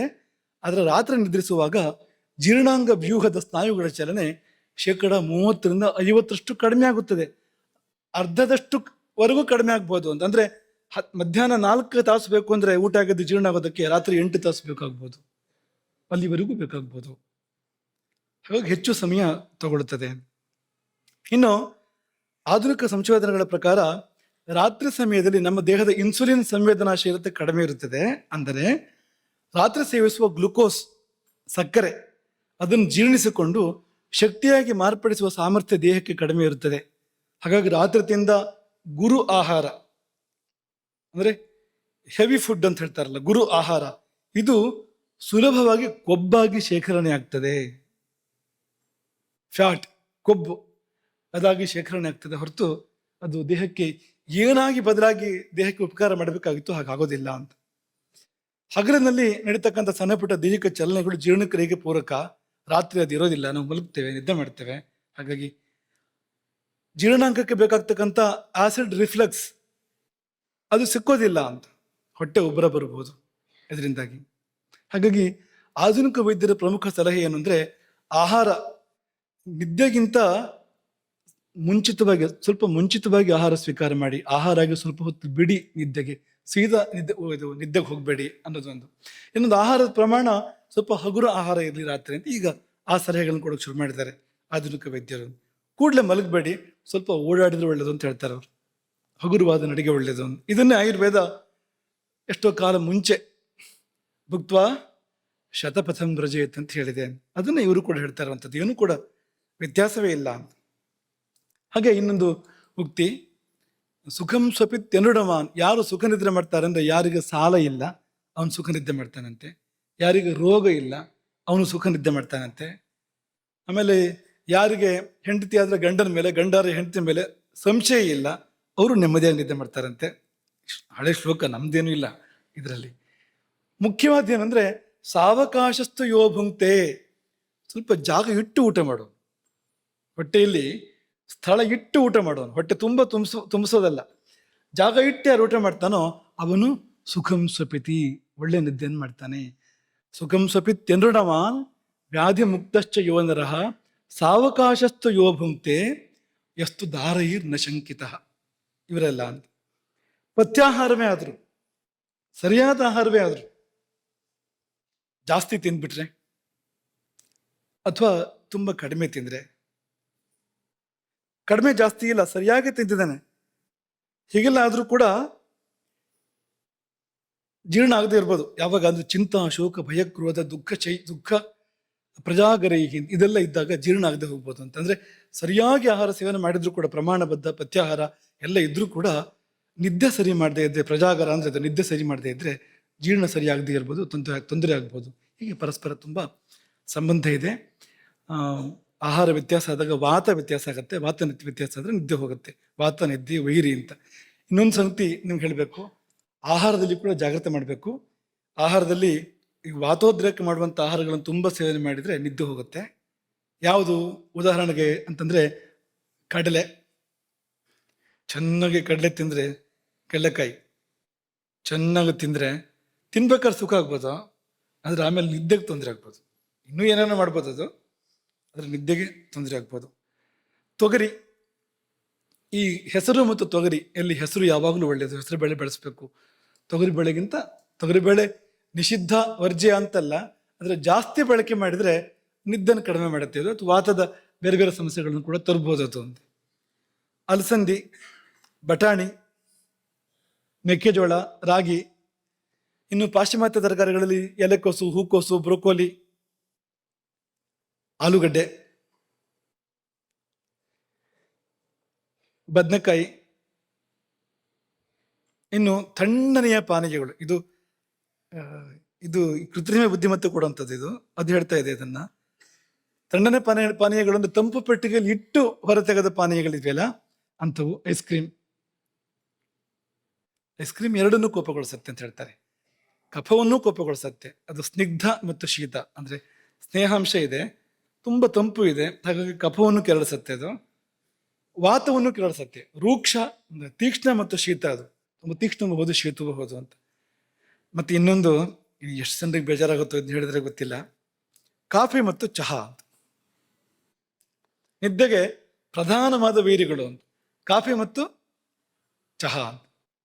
ಹಾಗಾಗಿ ಒಂದು ಚೀಲ ಕಡಲೆಕಾಯಿ ತಿಂದು ಒಂದು 10-20 ತಟ್ಟೆ ಕಾಫಿ ಚಹಾ ಕುಡಿದ್ರೆ, ಅದೊಂದು ಎರಡು ಸೇರ್ಸ್ ಕುಡಿಯುವಂಥ ಭೂಪತಿಗಳು ಇದ್ದಾರೆ ಕೆಲವರು, ಕುಡಿದ್ರೆ ನಿದ್ದೆ ಗೋವಿಂದ ಅಂತ, ಆಮೇಲೆ ಅಂತ ನಿದ್ದೆ ಬರಲಿಕ್ಕೆ ಸಾಧ್ಯವೇ ಇಲ್ಲ ಅಂತ. ಇಂಥದ್ದೆಲ್ಲ ಜಾಸ್ತಿ ಬಳಸ್ಬಾರದು, ಹಿತಮಿತದಲ್ಲಿ ಬಳಸ್ಬೇಕು ಅಂತ, ತುಂಬ ಬಳಸ್ಬಾರದು. ಯಾವುದನ್ನು ಬಳಸ್ಬೇಕು ಅಂದರೆ ಅಕ್ಕಿ ಒಳ್ಳೆಯದು ನಿದ್ದೆಗೆ, ಗೋಧಿ ಒಳ್ಳೆಯದು, ಆಮೇಲೆ ಈ ಮಧುರ ರಸ ನಿದ್ದೆಗೆ ತುಂಬ ಒಳ್ಳೆಯದು, ಸಿಹಿ ಇದೆಯಲ್ಲ ನಿದ್ದೆಗೆ ಜಾಸ್ತಿ ಒಳ್ಳೆ ಆಳವಾದ ನಿದ್ದೆಯನ್ನು ಕೊಡುವಂಥದ್ದು. ಭೋಜನಂ ಮಧುರಂ ಸ್ನಿಗ್ಧಂ, ಕ್ಷೀರ ಹಾಲು ಒಳ್ಳೆಯದು, ಕಬ್ಬಿನಿಂದ ಬಂದಿರುವಂಥದ್ದೆಲ್ಲ ಒಳ್ಳೆಯದು. ಐಕ್ಷವ ಸಂಸ್ಕೃತಿ, ಚಿಕಿತ್ಸೆಗೂ ಬಳಸ್ತಾರೆ, ನಿದ್ದೆಹೀನತೆ ಚಿಕಿತ್ಸೆಗೂ ಇದೆಲ್ಲ ಬಳಸ್ತಾರೆ. ದ್ರಾಕ್ಷಿ ಒಳ್ಳೆಯದು, ಸೀತಾ ಕಲ್ಸಕ್ರೆ, ಇಂಥದ್ನೆಲ್ಲ ರಾತ್ರಿ ಬಳಸ್ಬೋದು ಅಂತ. ಯಾವಾಗ ಅಂದರೆ ನಿದ್ದೆ ಕಡಿಮೆ ಆದಾಗ ಚಿಕಿತ್ಸಾ ರೂಪದಲ್ಲಿ ಬಳಸ್ಬೋದು. ಅಲ್ಲದಿದ್ರೂ ಒಟ್ಟು ಆಹಾರದಲ್ಲಿ ತುಂಬ ಇದ್ದಾಗ ನಿದ್ದೆಗೆ ಅನುಕೂಲ ಆಗುತ್ತೆ. ಅಭ್ಯಂಗದಲ್ಲಿ ಉತ್ಸಾಹನ ಅಥವಾ ಉದ್ವರ್ತನ ಅಂತ ಹೇಳ್ತಾರಲ್ಲ, ಅದನ್ನು ಮಾಡುವಂಥದ್ದು, ಮೈ ತಿಕ್ಕುವಂಥದ್ದು ಇದೆಯಲ್ಲ ಅದು. ಮೊಸರು ರಾತ್ರಿ ಎಲ್ಲ ಬಳಸುವಂಥದ್ದು, ಆದರೆ ಕೆಡಿಸ್ಕೊಂಡ್ರೆ ಕಥೆ ಬೇರೆ ಆಗ್ಬೋದು ವ್ಯವಸ್ಥೆಯನ್ನು ರಾತ್ರಿ ಎಲ್ಲ. ಇಂಥದ್ದೆಲ್ಲ ಜಿಡ್ಡಿನ ಅಂಶ ಇರುವಂಥದ್ದು, ಇದೆಲ್ಲ ಏನು ಮಾಡುತ್ತೆ ಅಂದರೆ ನಿದ್ದೆಗೆ ಅನುಕೂಲ ಮಾಡಿಕೊಡುತ್ತೆ ಅಂತ. ಶಾಲ್ಯನ್ನ, ಸದತಿ, ಕ್ಷೀರ ಇದೆಲ್ಲ ನಿದ್ದೆಗೆ ಅನುಕೂಲ ಮಾಡಿಕೊಡುತ್ತೆ. ಒಂದು ನಿದ್ದೆ ಕಡಿಮೆ ಆದ್ರೆ ಏನೇನಾಗುತ್ತೆ ಅನ್ನೋದನ್ನ ಒಬ್ರು ಈ ರೀತಿಯಲ್ಲಿ ನಿರೂಪಣೆ ಮಾಡಿದ್ದಾರೆ ನೋಡಿ. ನಮ್ಮ ಮಧ್ಯ ಇರುವಂತವ್ರೆ, ನೀವು ನೋಡಿದ್ರೆ ಸಾಕು ಅದನ್ನ. ಯಾವ ರೀತಿಯಲ್ಲಿ ಕಾಲರಾತ್ರಿ ಹೊರಗೆ ಬರ್ತಾಳೆ ಅಂತ. ಕಿರಿಕಿರಿ, ಮಾನಸಿಕ ಒತ್ತಡ, ಮೆದುಳಿನ ಮಂಜು, ಏಕಾಗ್ರತೆ ಕೊರತೆ, ನೆನಪಿನ ಶಕ್ತಿ ಹೋಗ್ಬಿಡುತ್ತೆ ನಿದ್ದೆ ಕಡಿಮೆ ಆದಾಗ, ದೀರ್ಘಕಾಲದ ಆಯಾಸ, ಪ್ರತಿಕ್ರಿಯೆಗೆ ಸಮಯ ವಿಳಂಬ, ಒಂದು ಉತ್ತರ ಕೊಡಬೇಕಾದ್ರೆ ವಿಳಂಬ ಆಗುವಂಥದ್ದು, ರೋಗ ನಿರೋಧಕ ಶಕ್ತಿ ದುರ್ಬಲ ಆಗುವಂಥದ್ದು, ಇದನ್ನೆಲ್ಲ ಹೇಳಿದೆ ಅಂತ.